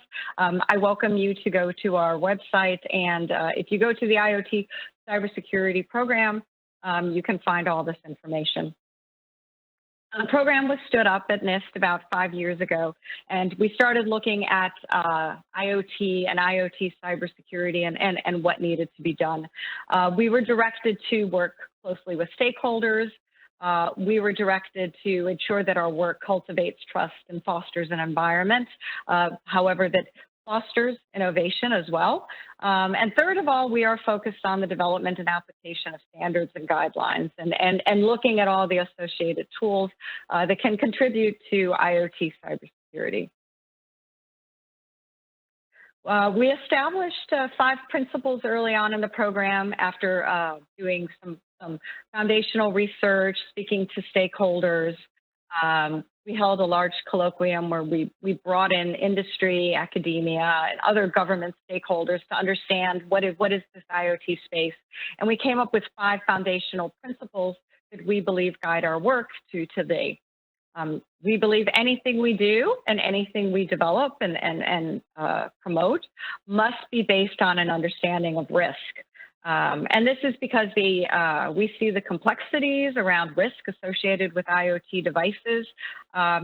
Both is a complex issue because it is dependent on the device and some aspects of the capabilities of the device. What can the device do? Obviously, IoT devices introduce new risks due to the nature of IoT devices. But at the same time, risk can only be understood many times from the aspect of the usage of the IoT device. So there's multiple aspects to the risk-based understanding of IoT devices. We also see that it is an ecosystem of things. It is not just about the device. Cybersecurity actually requires an end-to-end solution. Devices exist in systems. These systems exist in larger systems. So when we look at the cybersecurity problem at NIST, related to IoT devices, we are looking at the ecosystem and what are other potential solutions for other parts of the ecosystem beyond just the device that can promote better cybersecurity. One size will not fit all. Talking about IoT devices are so diverse in their inherent capabilities, whether they're power constrained, processing constrained, all the way through very capable and mature IoT devices. So we believe not one size can fit all. And then last of all, we have embraced the cybersecurity framework's outcome-based approach, which allows us to talk about the outcomes we wish to achieve for cybersecurity and establish those as objectives and goals, and allow standards and other specifications to actually be developed underneath that level of being outcome-based, which then allows for the market to choose and select what is the best approach. And it also allows for an area like IoT, which is quickly moving and an emerging technology, to adapt and have multiple standards and multiple different ways of achieving the same outcome actually occur. And then last of all, because of the 4 previous principles, we feel we must always be engaging with stakeholders because we cannot create these guidelines in a vacuum. A little bit of history lesson. We started out by looking at, as I mentioned, looking at the system view and looking at the existing risk management frameworks and cybersecurity frameworks that are out there. We heard loud and clear from stakeholders, please do not jump into reinventing the wheel and doing something special for IoT. We already have a lot of good existing guidance and guidelines, and we have a lot of established mature processes around these. So the first thing we did is we looked at existing frameworks like the cybersecurity framework, the RMS, and we identified how are IoT devices making these risk frameworks perhaps challenged or perhaps have to be approached slightly differently. So we published this in NIST IR 8228, and you can find all our information on our public website. But what we did when we worked on 8228 and when we engaged and understood what is different about IoT devices, what are the new risks that they might introduce, and what needs to be done perhaps differently in your cybersecurity risk management approaches, there was there seemed to be definitely a dependency on what the IoT device cybersecurity capabilities were and what sort of controls the organization could apply. And this is when our view went from being a very system-oriented view to managing the risk in IoT devices to looking at a complementary view, which is the device-centric view, which what can the device do to support IoT cybersecurity. At the same time, Executive Order 13800 was published. 13800 was looking at how can we secure the nation against threat of botnets. And if you look at the report, you'll see that IoT devices were identified as a critical component of the botnet and DDoS, perhaps, threat to the U.S. Economy. So we started looking at how can we look at IoT devices and start addressing the IoT device threat. And one of the things that was identified was asking NIST to develop a core baseline and identifying where across the board all IoT devices could perhaps build in certain baseline security, regardless of market that device was going to be sold in. However, allowing for the flexibility of what we call profiling of that baseline, because we understood that one size does not fit all, and that core baseline may have to be adapted for different markets, whether it be a federal profile, whether it be a consumer device, or whether it be some sort of other industrial device. So NIST published this core baseline. This is in 8259, 8259A, and 8259B, which I'll touch on in a little bit later, as well as talk to you a little bit about the IoT Cybersecurity Improvement Act of 2020. So when we looked at focusing and taking more of a device-centric view, what we recognized is that while the cybersecurity framework and risk management framework were very good tools for organizations who were adopting IoT devices and using those IoT devices in their environment, what we recognized is we looked at the suppliers of these IoT devices or IoT technologies. There often wasn't a very good relationship or a close relationship between these producers, suppliers of these IoT devices, and the customers. And there seemed to be a little bit of a disconnect between what were the objectives of the customer and what the customer had in place, how sophisticated they were, what security controls they had available to them, what tools they had, and what the manufacturer kind of assumed needed to be built into the device. So when we drafted 8259, 8259A and B, the focus was very much on providing the manufacturer with some guidelines or at least a starting point for when you are manufacturing an IoT device and you're thinking about your product features in your pre-market world, how should you be thinking about what your customers' needs and goals are, and how should you consider pre-market, building those in, and then continuing to support your customer post-market. As I said, these were captured in 8259, A and B. 8259 lays out the 6 foundational activities that we would like the manufacturer to follow. What 8259A does and 8259B is they present a starting point for manufacturers, providing them with 6 recommended technical capabilities to build into the device, which are things like how do you identify the device, how should you protect the data on the device, what are the capabilities you may have on the device related to software updates, all the way through to the non-technical capabilities, which we think are just as important as the technical capabilities on the device, which are things like what sort of documentation do you provide with the device about the cybersecurity of the device, what sort of processes do you have in place to receive information, such as potential vulnerabilities about your device? How do you push out information? So these were all published as 8259, 8259A and B. And we knew that once we finished with the core baseline recommendations, that we would need to turn our focus to the U.S. federal government, because under FISMA, we do need to provide U.S. federal agencies with guidelines that they can follow around cybersecurity. At around the same time, a public law was passed late last year called the IoT Cybersecurity Improvement Act of 2020, which directed NIST to develop guidelines based on 8259A and B, which were the basis, and develop guidelines for federal agencies that federal agencies would have to use when procuring IoT devices.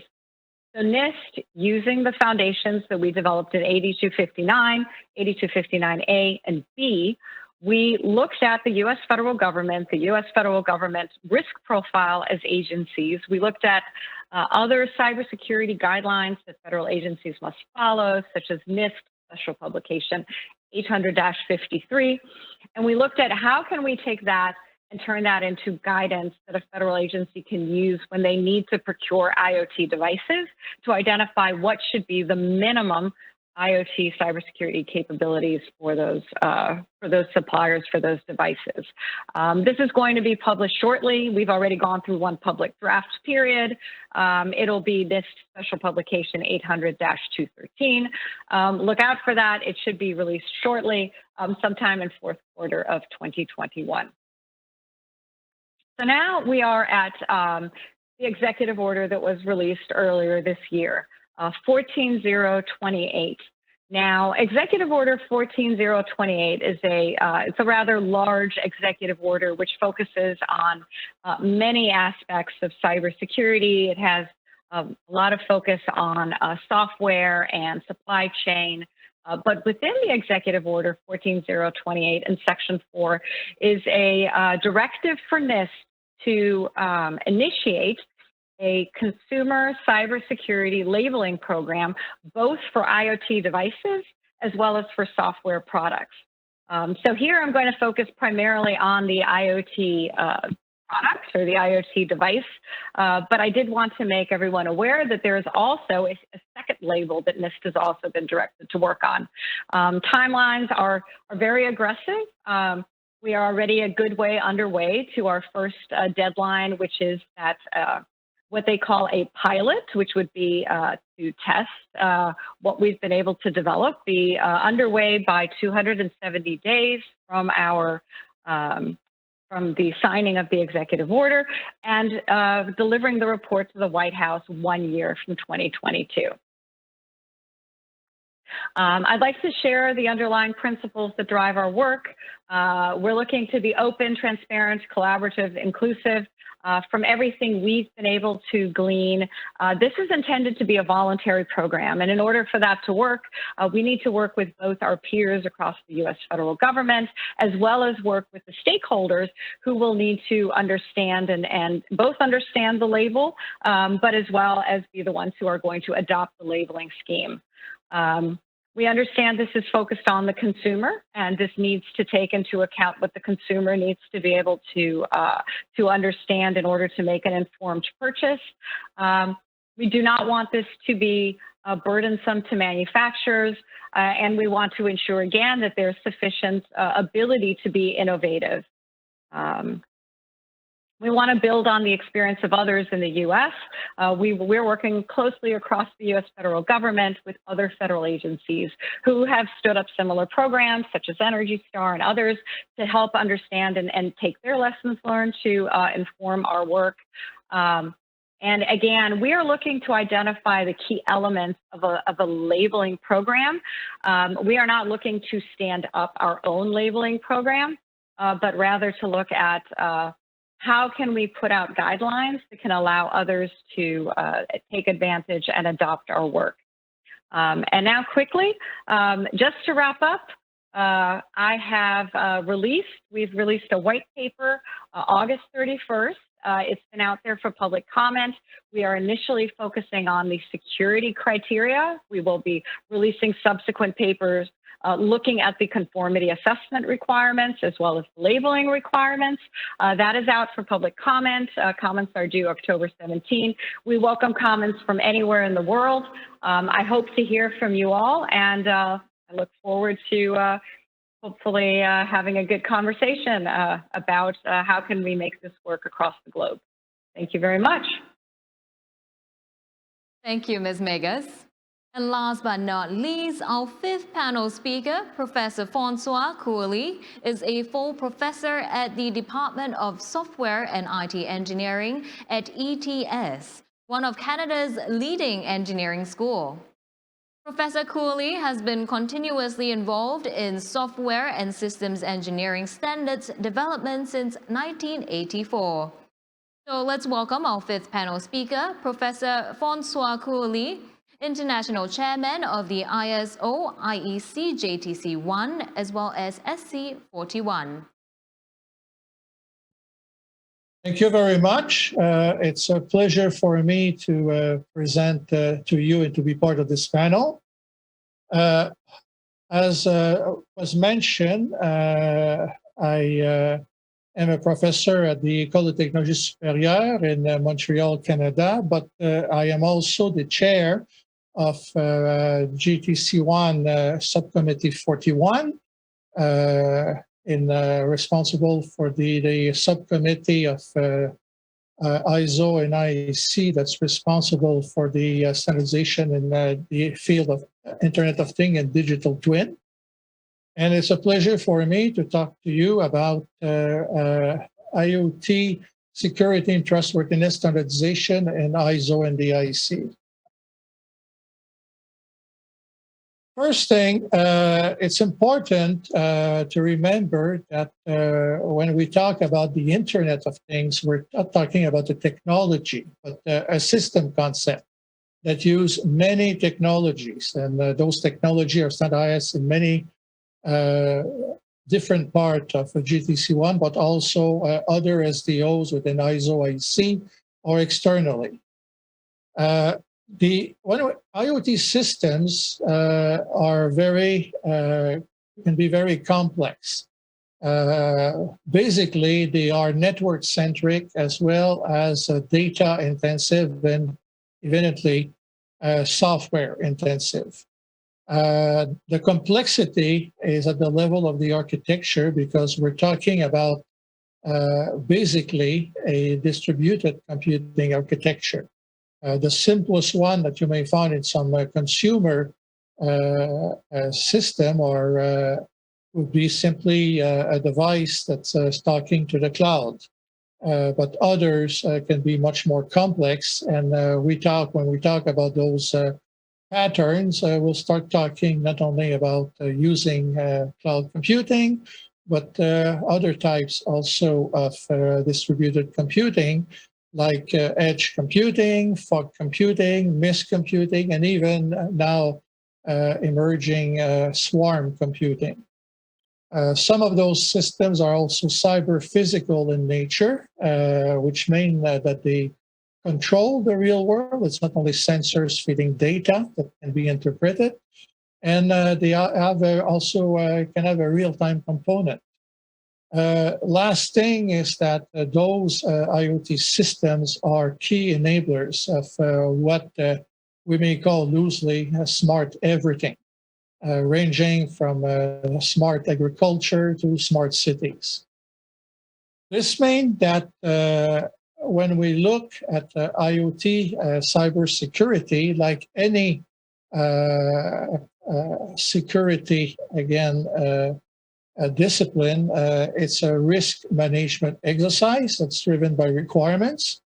And it must be done using a system or a systemic approach, which means we must look at the system in a holistic fashion, not only the components, and we must also think in terms of life cycle, not only the development, but also the operation, the maintenance of those systems. And this is something that also is very important in many markets. Now, how can we view the IoT world? A simplistic view is to differentiate consumer IoT from the industrial IoT. Consumer IoT, it's what we have in the home traditionally. It's very market driven. On the industrial side, we're talking more about a more complex system, a system that you find not only in industry, but also the utilities, and more complex architecture, and also a mission and safety critical system. I mentioned the requirements. This view that may be very high level, very simple, it's not perfect, was attempting to map using a heat map the different requirements that you find that are found in different sectors. You can see the consumer IoT in the middle, which has a lot of green by regard to the attributes and the requirements that were on the left side, and some other more demanding environment like automotive or transportation, which has a lot of red. And one of the parameter that you see there is security. And you see it's not red everywhere. Again, it's a very coarse grain, as we say, view. Within each of those vertical, you have a lot of applications that may have very different requirements. And but it's simply a good way to illustrate what the whole range of requirements we have to deal with, including parameters like attributes like security. This has been extracted from a white paper from the IEC on edge intelligence that you can find very easily on the web. Consumer IoT, what are the objectives? Consumer protection is one objective, but we can talk also protection of the internet. If you remember the Mirai incident, where all those unprotected consumer device were easily hijacked and where a huge army of botnet was created that was able to do some denial of service attack that brought out part of the internet. So when in this area, in the ISO and IEC, we have two standards, one of them at the working draft level, that's coming out of a subcommittee, the cybersecurity subcommittee of GTC1, which is SC27. And there's another one, which is part of a suite of standards from an industrial consortium called the Open Connectivity Foundation, OCF. And it's mostly targeted toward the home domotic market, but also the intelligent building market, and may be applicable in other areas. Now, when we consider industrial IoT cybersecurity, we're dealing with more complex system. And first, be them IoT or non-IoT, the existing cybersecurity standard and also existing security framework apply. It's at this level, is all those good practice that exists are applicable. And one of my favorite security framework is the Zero Trust approach, which probably many of you are aware of. And again, in a more complex environment, you should have a network that is segmented appropriately, so that when an administrative PC, for instance, is compromised, the hacker don't have access to the production system, like happened in many cases, but at least in one case that's well known there. And also, it's a layered security area with policies that are, and also with surveillance. Now, specifically for industrial IoT security from SC27, again, there are two standards that are presently in development, one of them very close to publication. And again, what those standards are doing, essentially, mostly, especially the first one, is simply providing guidance how to use existing standard within IoT system, IoT-driven services. Now, complex system, we're talking about, we want to have secure systems so that they are trustworthy, but you need more than security. Having secure system to have trustworthy system, IoT system. Does the notion of trustworthiness that is currently being also standardized and defined at different level. This is coming out of a working draft at the GTC1 level, and you can see the definition is very wide. Trustworthiness is the ability to meet stakeholder expectation in a verifiable way.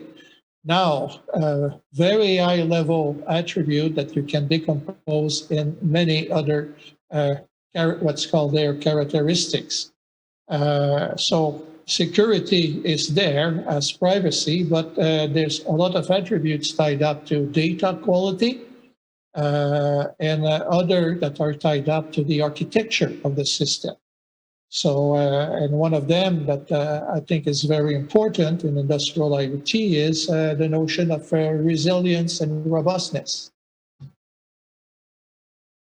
And again, standards in development, one of them has been published specifically for IoT trustworthiness, one on the essentially the application of system engineering practices to again, build in the implement trustworthiness of IoT system. And there's a more general framework now that's in the preliminary stage. Well, thank you very much for your attention. Thank you very much, Professor Coulier. We will now commence with the panel discussion. So over to you, Gaurav. Thank you so much, and thank you to all of you for presenting such thoughtful, insightful, interesting remarks. Let me just say a few things before we dive right into the discussion. We created this platform, the IoT Security Roundtable, 6 years ago with 3 big goals. The first is to share ideas and experience. The second is to shape technologies and architecture. The third is to steer standards and best practice. And I dare say that tonight, in the sharings that have already happened, we've achieved all of those 3 things. So thank you very much for helping us along that journey. I'm going to try and have a thoughtful, but perhaps more robust debate about some of the comments that you've made thus far. And I'll start with the first and most important question. Why are we all doing this? Many of you raised different but somewhat similar points. Let me try and summarize them for the audience. The first reason we're doing this is because of national security. Mirai is not just a Toyota car. It also was a fairly damaging act that took down a significant number of systems. So from a government perspective, our incentive is national security. And so that's the first real reason why we're doing this. The second reason why we're doing this seems to be around the idea of consumers. We want to protect them, or rather, we want to be able to help them protect themselves. The third is the industry. We see where the industry is going, and we want to do something to make sure that the industry moves in a better direction. Some parts of the industry are already on board. Some need a little bit of a nudge. Some need some incentive. What's common to all is that they all have slightly different incentives, slightly different motivations, and perhaps even different objectives. I want to start with the question, when we think about those different segments, let's start with consumers first, because that's the most challenging one. What are some of the challenges that you faced in thinking about how to change consumer behavior? I'll start with Dr. Silke first. You've just released your scheme. What are your thoughts around how your scheme will impact consumers, and what are some of your concerns and challenges you're going to face? Maybe I broaden the scope a little bit because what we are doing is not only introducing this German security label, which is for sure one part, but we also figured out that we need to do something on the consumer protection. And therefore, we definitively also increase certain resources here and basically have the two key activities. The one thing is an awareness campaign. We publish user guideline and we work together with the customers to somehow educate or to make the consumers aware on certain security risks. And on the other side, we introduce the German security label, as I just mentioned, to give customers also certain confidence, to give them a transparency on certain security measures on IoT consumer products. Thank you so much. Maybe I move on to Andrew. When you think about consumers and when you think about how they respond to some of the proposals and initiatives that UK will be announcing, what are some of the concerns that you have or challenges that you are thinking about? Hi. So I think that in the UK, consumers, we've tried to communicate with them and talk to them about this topic. We have a campaign which we run regularly called Cyber Aware. We run it seasonally, and we try to engage them through that to take these issues more seriously. But I think that within consumers' minds, there's sort of priority concerns in terms of cybersecurity are where they're subject to phishing attacks, fraud, loss of personal data, which is going to compromise them in some way. And they don't really see the endpoint of that IoT device in their home as really the vulnerability that's actually going to catch them. And we haven't really successfully managed to communicate that as the threat vector that they need to sort of focus on and secure. But also, I kind of feel that consumers probably globally believe that actually these sorts of problems are sorted for them in the background and that they shouldn't have to worry about them.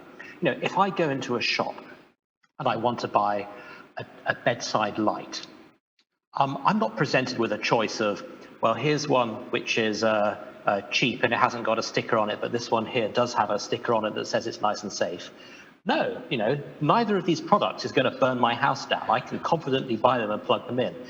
Dangerous products are not on the market because a responsible government keeps them off the market. So the challenge with consumers is they know there's cyber threats. They know that some things are within their control, but some things they just don't worry about because they think we've sorted it for them. So that's an interesting challenge statement for us to think about. As we try and nudge and change consumer behavior, some of them may not realize that their consumer behavior needs to change because, as he pointed out, they thought this isn't the problem. But let's dive into this a little bit deeper. When we think about changing or giving consumers a sense of knowledge and awareness, how much information is enough? How much information is too much? How much information will change their behavior for the better? How much of it will just overwhelm them? That's a difficult dilemma and a balance point that each system is trying to figure out. Maybe I can turn to Kat here. When NIST thinks about standards, or when NIST thinks about educating the consumers rather, what are the approaches that you're thinking about in terms of shifting their behavior on the ground? So thank you for that question. We are still early in our process. So anything I can share here is purely our thinking at this point, because this topic is something we will be addressing in future white papers. We will be going out for public comment to hear feedback. NIST is going to be looking at what sort of awareness, education needs to go hand in hand with this sort of label.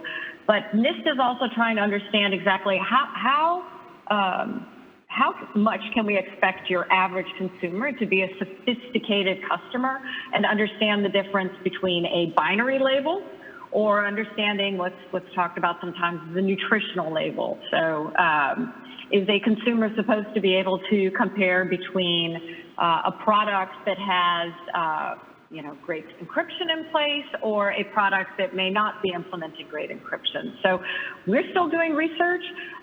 We don't have exactly all the answers at this point, and I think what we will come out of this process will be in a year when we have to provide the report to the White House. We will have lessons learned, and we will have some observations from the market that we will be able to include in that. Well, I'm looking forward to reading that report for sure, because I think there will be some interesting insights in there. But you touched on a very interesting point about binary, tiered, different models.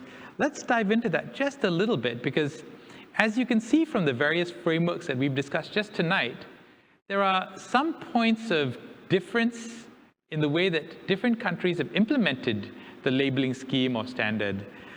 As a simple example, for Singapore, the cybersecurity labeling scheme is optional for most IoT devices, but for routers, home gateway devices, it's mandatory. So we've got a slightly kind of hybrid system where it's mandatory for some, it's optional for others. What are the advantages of having just kind of a baseline mandatory system versus having this kind of an opt-in system? Maybe Andrew, I turn to you again because you've got some thinking on this already.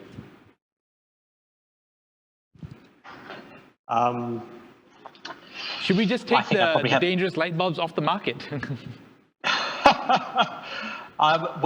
We are trying to develop a framework here in the UK which will keep things off the market.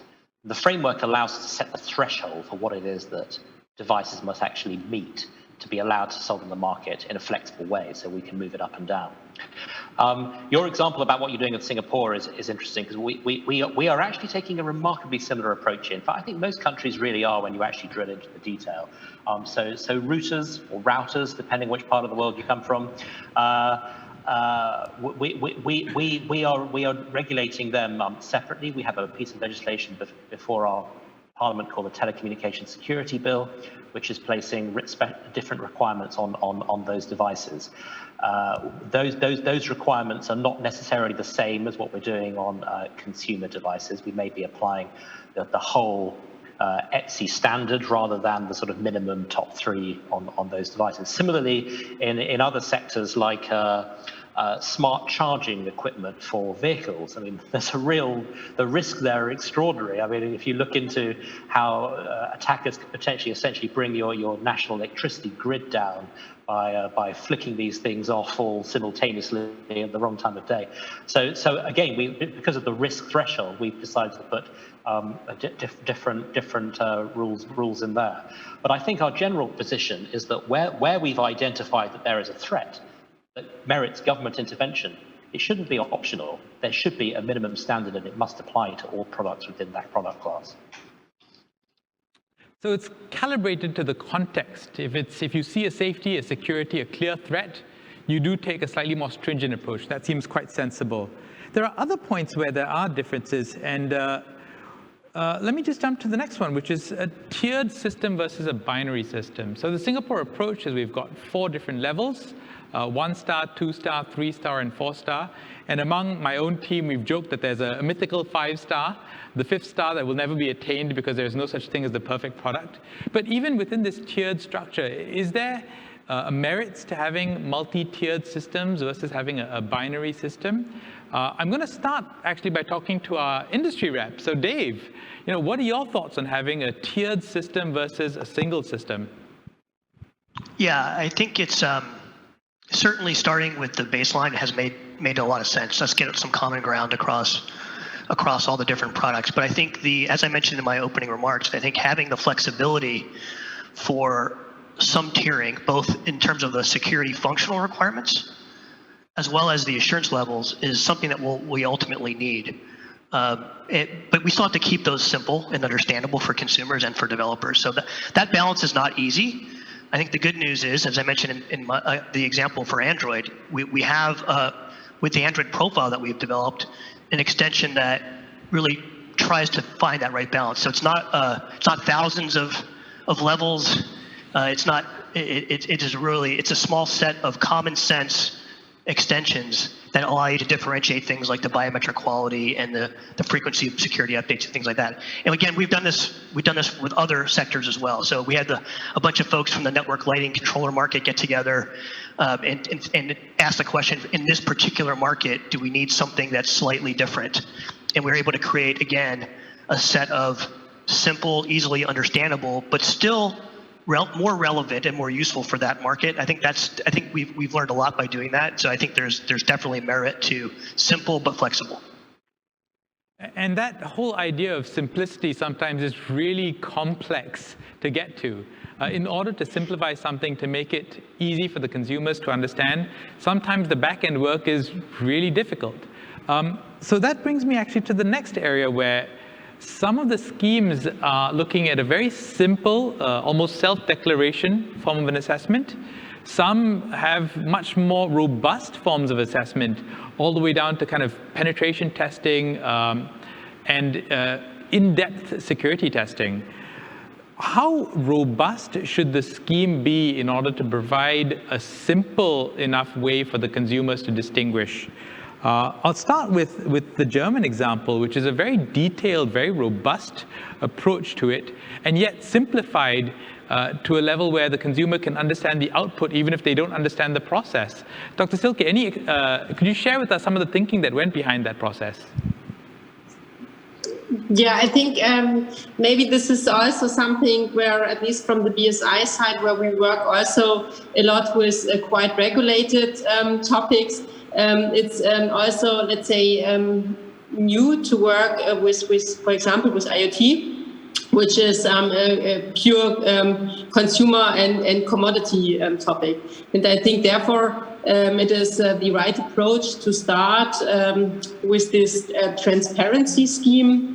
Nevertheless, I think this is then also a topic for further developments to see how these things also can be compared with the classical certification topics we do on our side in BSI. So first with the national security label, but then also work with certifications and also to work with accelerated certification, which we now have also approached from the BSI side here. To ensure for higher assurance levels to have this topic implemented. And I think this is also something which will see a certain development in the IoT arena, I would say. Oh yes, definitely early days, definitely early days. Professor Francois, thus far we've been talking about labeling, not really about standards. We've also been talking about the device. And while some of the speakers have mentioned the ecosystem around the device, we haven't really spoken about how the labeling works in that context. You've spent a lot of time thinking about both standards as well as kind of the whole architecture, the whole system around the device. What are your thoughts on some of the schemes that you've heard about today? Yes, I'm a bit a neophyte by regard to all of that, but maybe I can start by describing what would be the ideal scheme. Maybe I may be provocative there, but the ideal scheme would have the support of both industry and I would say also what you may call governments around the world, if you're aiming at the consumer side. I was listening to this discussion there. It's a bit general there about consumer that should be more, understand more what the certification means. You look at the security issue, the big cybersecurity incident we had lastly, and we're talking about large organization that had politely some governance issue by regard to security. You cannot expect the consumer to become more aware. The consumer wants something that's convenient and expect in many at least area that at least its government will protect it. So there'll have to be some regulation. It's like when I buy a device here, there's a CSA seal that say that electrically it's safe. It won't put my house in fire. I don't even look at it. It's regulated, and there's behind that a whole ecosystem of certification lab and all of that. So there'll have to be standards, there'll have to be regulation, which means a consensus at this level. Suppliers don't want to go to certification for each market.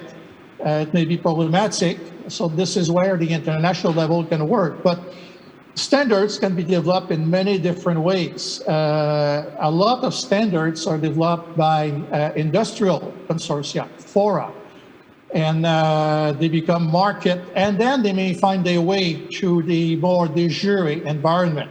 There's a system in ISO and IEC and GTC1 called the pass process, and I mentioned one of them. So maybe the idealistic, but a standard at the end is a piece of paper or PDF file or whatever. If it's not, there is no buy-in, if it's not used, and if it's a case, if it's not backed up by regulation, it will stay as it is. Sometime industry, to be defensive, will take the initiative and develop, industrial fora can be very nimble and develop very fast some certification scheme. There are some that exist. I mentioned one of them. And then at the end, they will impose themselves and find a way in regulation. So this is one aspect. The other aspect is the risk factor. Having a 5-star tier approach is very important there. My own thermostat is compromised, it's not very good. But if the router is compromised, it's a bit worse. If you're talking about compromising important device that are controlling smart transportation system, you're getting into now the safety critical area. In some case, you have other that's mission critical. So the requirements are very different. So you need to have certification scheme that can adjust to those different requirements. Thank you for that. I guess the main conversation here is really about consumer IoT, but you've raised an important point that actually industrial IoT may need a fundamentally different approach because the stakes are very different. If you are having a factory that depends on internet-connected robots or machines, actually there are safety implications and perhaps a different approach might be required for that, maybe standards. But let's keep the conversation really on the consumer IoT devices for today because that's already a big enough problem and a big enough challenge. We've spoken a little bit about industry incentives, and we have an interesting question here from Tsiang. Shouldn't IoT companies be protecting their customers by default? Why do we need to incentivize them to adopt better cybersecurity measures? And building on this question, before I turn it over to the panelists, building on this question, are cybersecurity standards going to impact innovation in this fast-moving IoT space? How do we deal with that trade-off? Maybe I can start first with Kat, because in addition to NIST, you've also been looking at the IoT space for a very long time. What are your thoughts on that balance between allowing innovation on the ground in this really fast-moving tech space where everything from my refrigerator to my washing machine are talking to each other? I'm not sure what they're talking about, but they're all talking to each other. How do we push that innovation, but yet prevent our house from burning down? Yeah. So, very good question, and a complicated answer, I think. I don't think it's an easy answer. As I highlighted in our principles, we started out saying anything needs to be done using a risk framework or a framework for considering risk. Before we started the program, we were quite well known for saying we don't really believe in security checklists, because what security checklists tend to do is it tends to be a race to the bottom. And if you give individuals or organizations a checklist to follow, it actually does prevent them from being innovative and finding a better way to potentially address security, and also it's probably the best way to ensure that there is innovation in the market, and then you do better than the baseline. So we really were trying to balance both the best of both worlds. How can we give manufacturers something akin to a checklist, but at the same time still kind of encourage them to be looking at the broader risks? So this is part of my answer. This is what we tried to address in 8259, where we gave manufacturers a process. We wanted them to consider the checklist, which was the baseline, but we also wanted them to consider the process to figure out how to go beyond the baseline. And the second part of that is going back to the principles. This is why we feel it's important for our work to remain outcome-based, because we don't think there can be or should be potentially one standard that will rule them all. There can be multiple standards, and there can be multiple standards that have different approaches to how you meet and satisfy the outcome.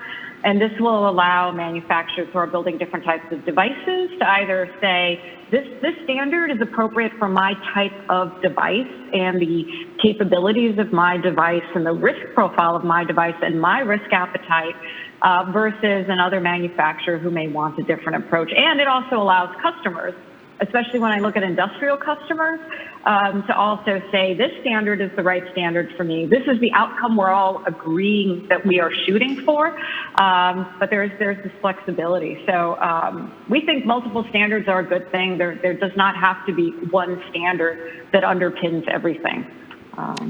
So curious what my colleagues have to say on the challenge. Yeah. Thanks. Let me turn it over to Dave now and ask from the product perspective. I mean, you've looked at not just the IoT devices that Google themselves are making, but many of the smaller IoT manufacturers out there, the up-and-coming ones. Do you think that imposing some of these requirements may have an impact on innovation, or do you think it'll steer innovation in the right direction? Yeah, I think it can help us innovate. I think we need innovation in security, especially. You know, there's a lot of really bad stuff out there, but I think it has to be done carefully. You know, we talked about some examples of how if we regulate or mandate the wrong things, it can also slow things down and actually add cost. If we don't normalize the certification programs, if we require costly printed labels that don't actually really add value to the consumer, there's a bunch of potholes in the road that we have to be careful not to fall into. But at the end of the day, we do need this. We need this. We need a minimum baseline, and we need the flexibility to differentiate. That differentiation will drive innovation in security, because manufacturers, once it's transparent, once consumers understand the basics and can see the differentiation, it will actually drive manufacturers to compete in security, which would be cool, because we've been competing in speeds and feeds for a long time. It'd be really great to see manufacturers compete on security. That will really help innovation in security and help consumers, of course. Thanks.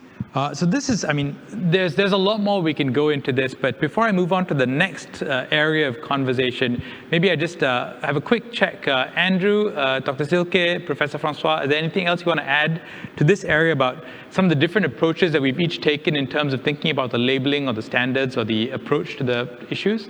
Yes, Dr. Silke, please. Maybe one point from my side. Especially from the BSI side, it's really quite clear that the cybersecurity is really the base for a successful digitalization. And therefore, as already mentioned, it's also a huge economic factor. And from my perspective, it can definitely support economy, because we're really getting here a grip on the security topic. This really might enable further fields of application for IoT devices. So therefore, it could be also really enforced economy. Fully agree with that. And actually, we do see this as a huge opportunity for not just Singapore, but the world to rethink security as an opportunity to differentiate, to add value to the customers, to prove that you are building better, safer, more secure products. But let's get to the second and more, sorry, Professor Francois, you wanted to add something before that?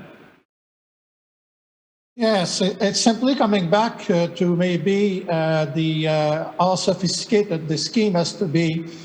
We all know that in security, the Pareto law apply. And those of us that understand how Mirai work, all it had is a table. I mean, the device had to be visible on the internet, but it has a table of default, I would say, admin name and password. And device where it was changed were not hijacked, could not be hijacked. So having some very simple requirement at the start that are based where you have this labeling can already make, let's say, the environment, those devices much more difficult to compromise. Yeah, which just goes back to the point that was made by UK, that if you just think about the most basic things, just default passwords, if you can clean that up, you can actually clean up a lot of the risks that you see out there already.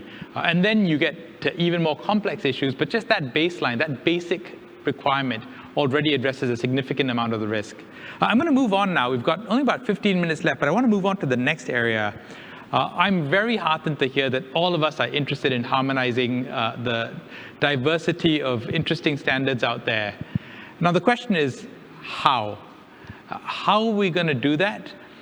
What are people thinking about in terms of harmonizing, in terms of standardizing, in terms of integrating, in terms of recognizing each other's approaches? And I'm going to start this conversation really with Dave's perspective, because you've highlighted that this diversity of national standards actually can be problematic because it increases the cost of compliance. It makes it, it creates a lot of unproductive work for the company to try and re-certify the same device over and over again. But I wanted to hear from your perspective, what would be your ideal approach from the company's point of view? Yes, thanks. First of all, I think we talk a lot about the standards themselves and how to harmonize the standards. So the baselines, I mean. So we have things like 80259A, 303645. We have the ISO 27402, which Kat and I are both working on amongst many other people across the globe. I think that's not really the most important part. I think there's enough harmony amongst the common baselines. Like you said, like default, no universal default passwords, being clear about your security support update period. There's a bunch of common things that are in these, and I think that's not the hard problem. The harder problem is the common testing piece. We don't want to have to waste time assessing with multiple labs and certifying against multiple schemes. And so I am worried, I'm quite worried that each country will come up with its own bespoke, even if using the same standard, could still come up with its own bespoke scheme that makes it really, really hard. And so I think we need to look at how we leverage some NGOs. Maybe they can be the hub and spoke of schemes. So instead of doing pairwise recognition, by the way, I'm really excited to hear about the cross recognition between Finland and Singapore, because that is a good move in the right direction for harmonization. But how do we really scale this across the globe? There could be an NGO that offers a compatible scheme that different governments then can recognize, and that will get you much more coverage faster. So we really need a strong public-private partnership in doing this. We can't have each country go it alone. We have to have this this sort of sharing, this shared view of things. Thanks. Maybe I can invite Kat to share a little bit more. Is that the direction that you are thinking as well when you say you're looking at what other standards are already out there and try not to invent your own standard again?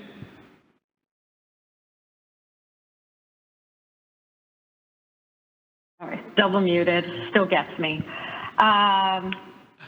So in all of our work, we always start out first by looking at the landscape and understanding first what's going on out there. Whether you look at our work that has been referenced by Dave and others, 8259, we started out looking across the globe. We looked at what was happening in the UK. We looked at what was happening domestically.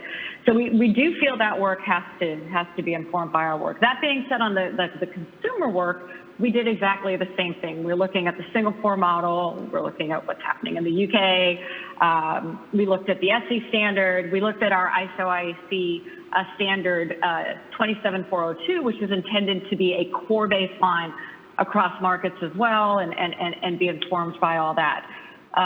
We think what we are doing is we're adapting 8259A and B, which have broad applicability. To Dave's point, we are not planning on rewriting a standard. What we are planning on doing is, and I think my colleague Warren also shared that earlier today, we plan on articulating criteria and elements. If there are standards out there that already satisfy those elements, I think those standards are going to become the implementation of the criteria. So I don't see, and this does not plan on writing a standard, uppercase standard, at least for that. We leave that work to the industry-led efforts in ISO, IC, wherever that work might be occurring. So we are planning on focusing on outcomes, criteria, and elements. Thanks. Maybe this is an appropriate time to bring in Professor Francois, who does look at international standards, and you are probably the most experienced now in seeing how different countries start with different approaches, but eventually you have to harmonize it and bring it together into one international standard. How do you see this playing out for IoT devices? Professor Francois? Yes, as I mentioned, I mean, there's two things. There's a standard, and it was mentioned, the certification approach. Standardization, as I mentioned, there's a lot of different routes.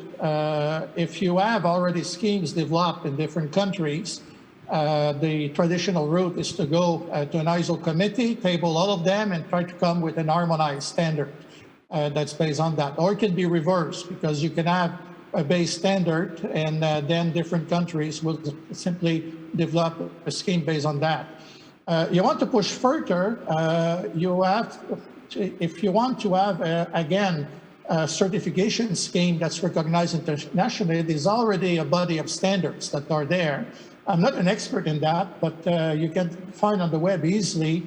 If you type CASCO, you have an ISO Committee on Conformity Assessment with a whole series of practice, and that's used to have internationally recognized certification, for instance, for ISO 9000, environment, and I think also the security standard, the basic one.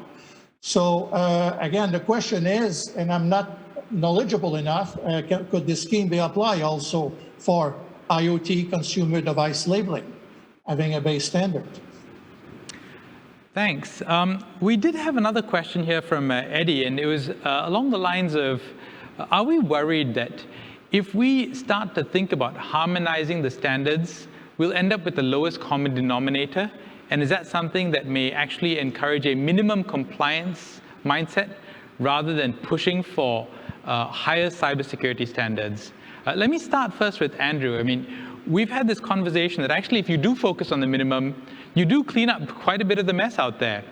But is there a risk and a danger and a worry, actually, that by creating just the bare minimum as an international agreed upon baseline, that manufacturers may not push themselves beyond that? And how do we address that risk, if so? Andrew?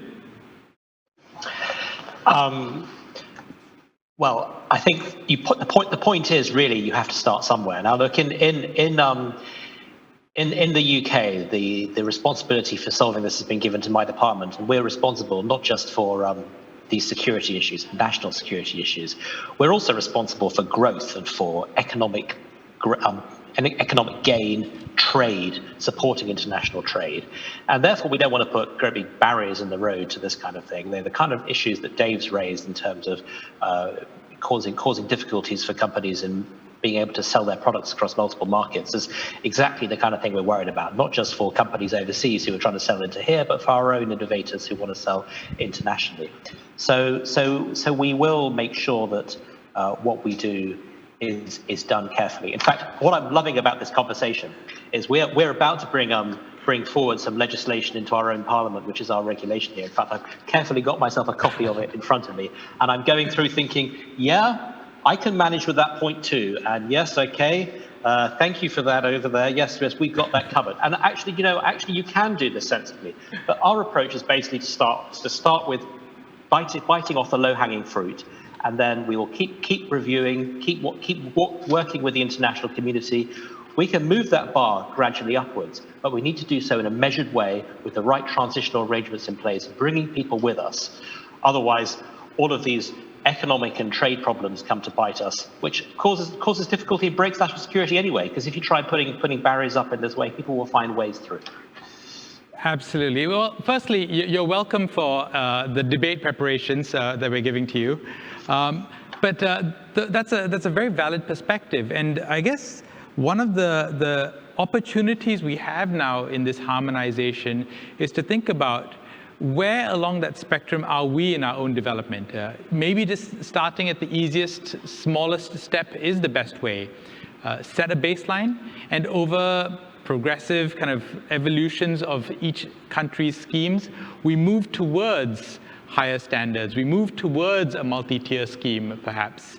I do have a few minutes left only, but I wanted to address one last and very important area before I kind of round up. And this was the idea of testing, inspection, and certification. Dave raised the point, and I'm not going to ask him to make it again, but I do want to ask, how do we think about, firstly, harmonizing testing, secondly, having a sustainable ecosystem that can support the tremendous weight of testing work that's going to be required. Because if you think about the IoT devices out there, I mean, it's everything from watches to rings to sunglasses to goodness knows what else.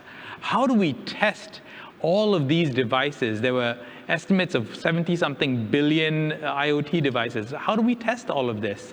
I'll start with Dr. Silke because you have put in quite a bit of thought on the testing framework. Do you think that the ecosystem is able to sustain that scale of IoT devices with that robustness of testing? Yeah, thank you. Yeah, I think in general, the testing, inspection, certification is a pretty good approach to come towards an IoT ecosystem. And I think especially, as you already mentioned, that there's a strong spread of security needs of the different devices. I think this is really a good approach to use different assurance levels. For example, as we are managing to do this currently already in the identification arena, where we have a certain assurance level, a basic one, a substantial one, and a high one, as it is also documented in the Cybersecurity Act of Europe. So therefore, this would allow the industry also to apply towards tailored approaches and towards tailored security levels in that way. Yeah, I mean, this could be at least one approach to move on and to move on with the specific and let's say the right level of assurance.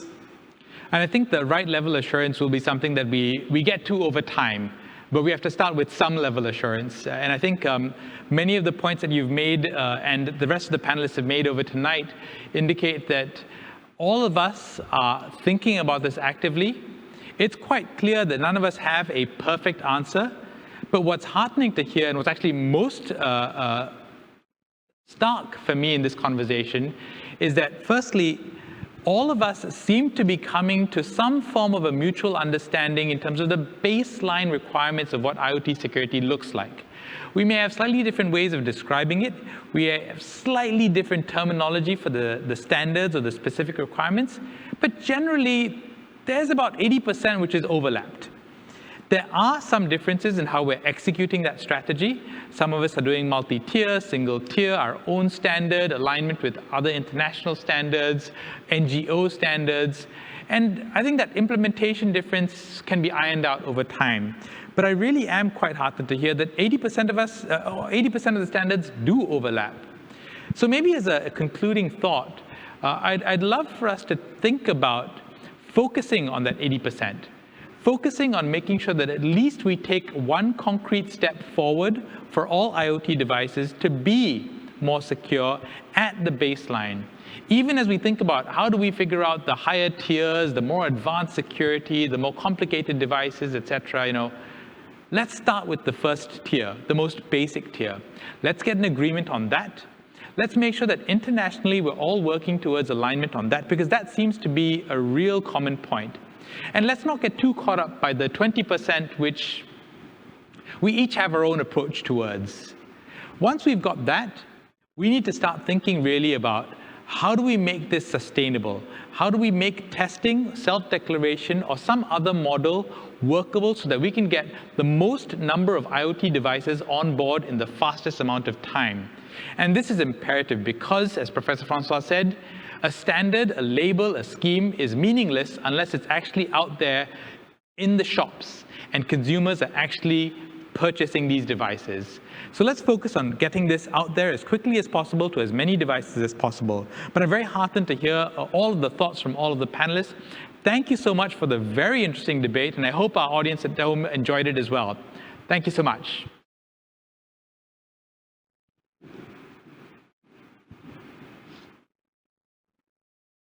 A very big thank you to our moderator and our panelists, of course, for that insightful panel discussion. But before we end the session, let's go in with a photo-taking session. So Brigadier General Keeti, as well as our panelists, do kindly look at your cameras, please.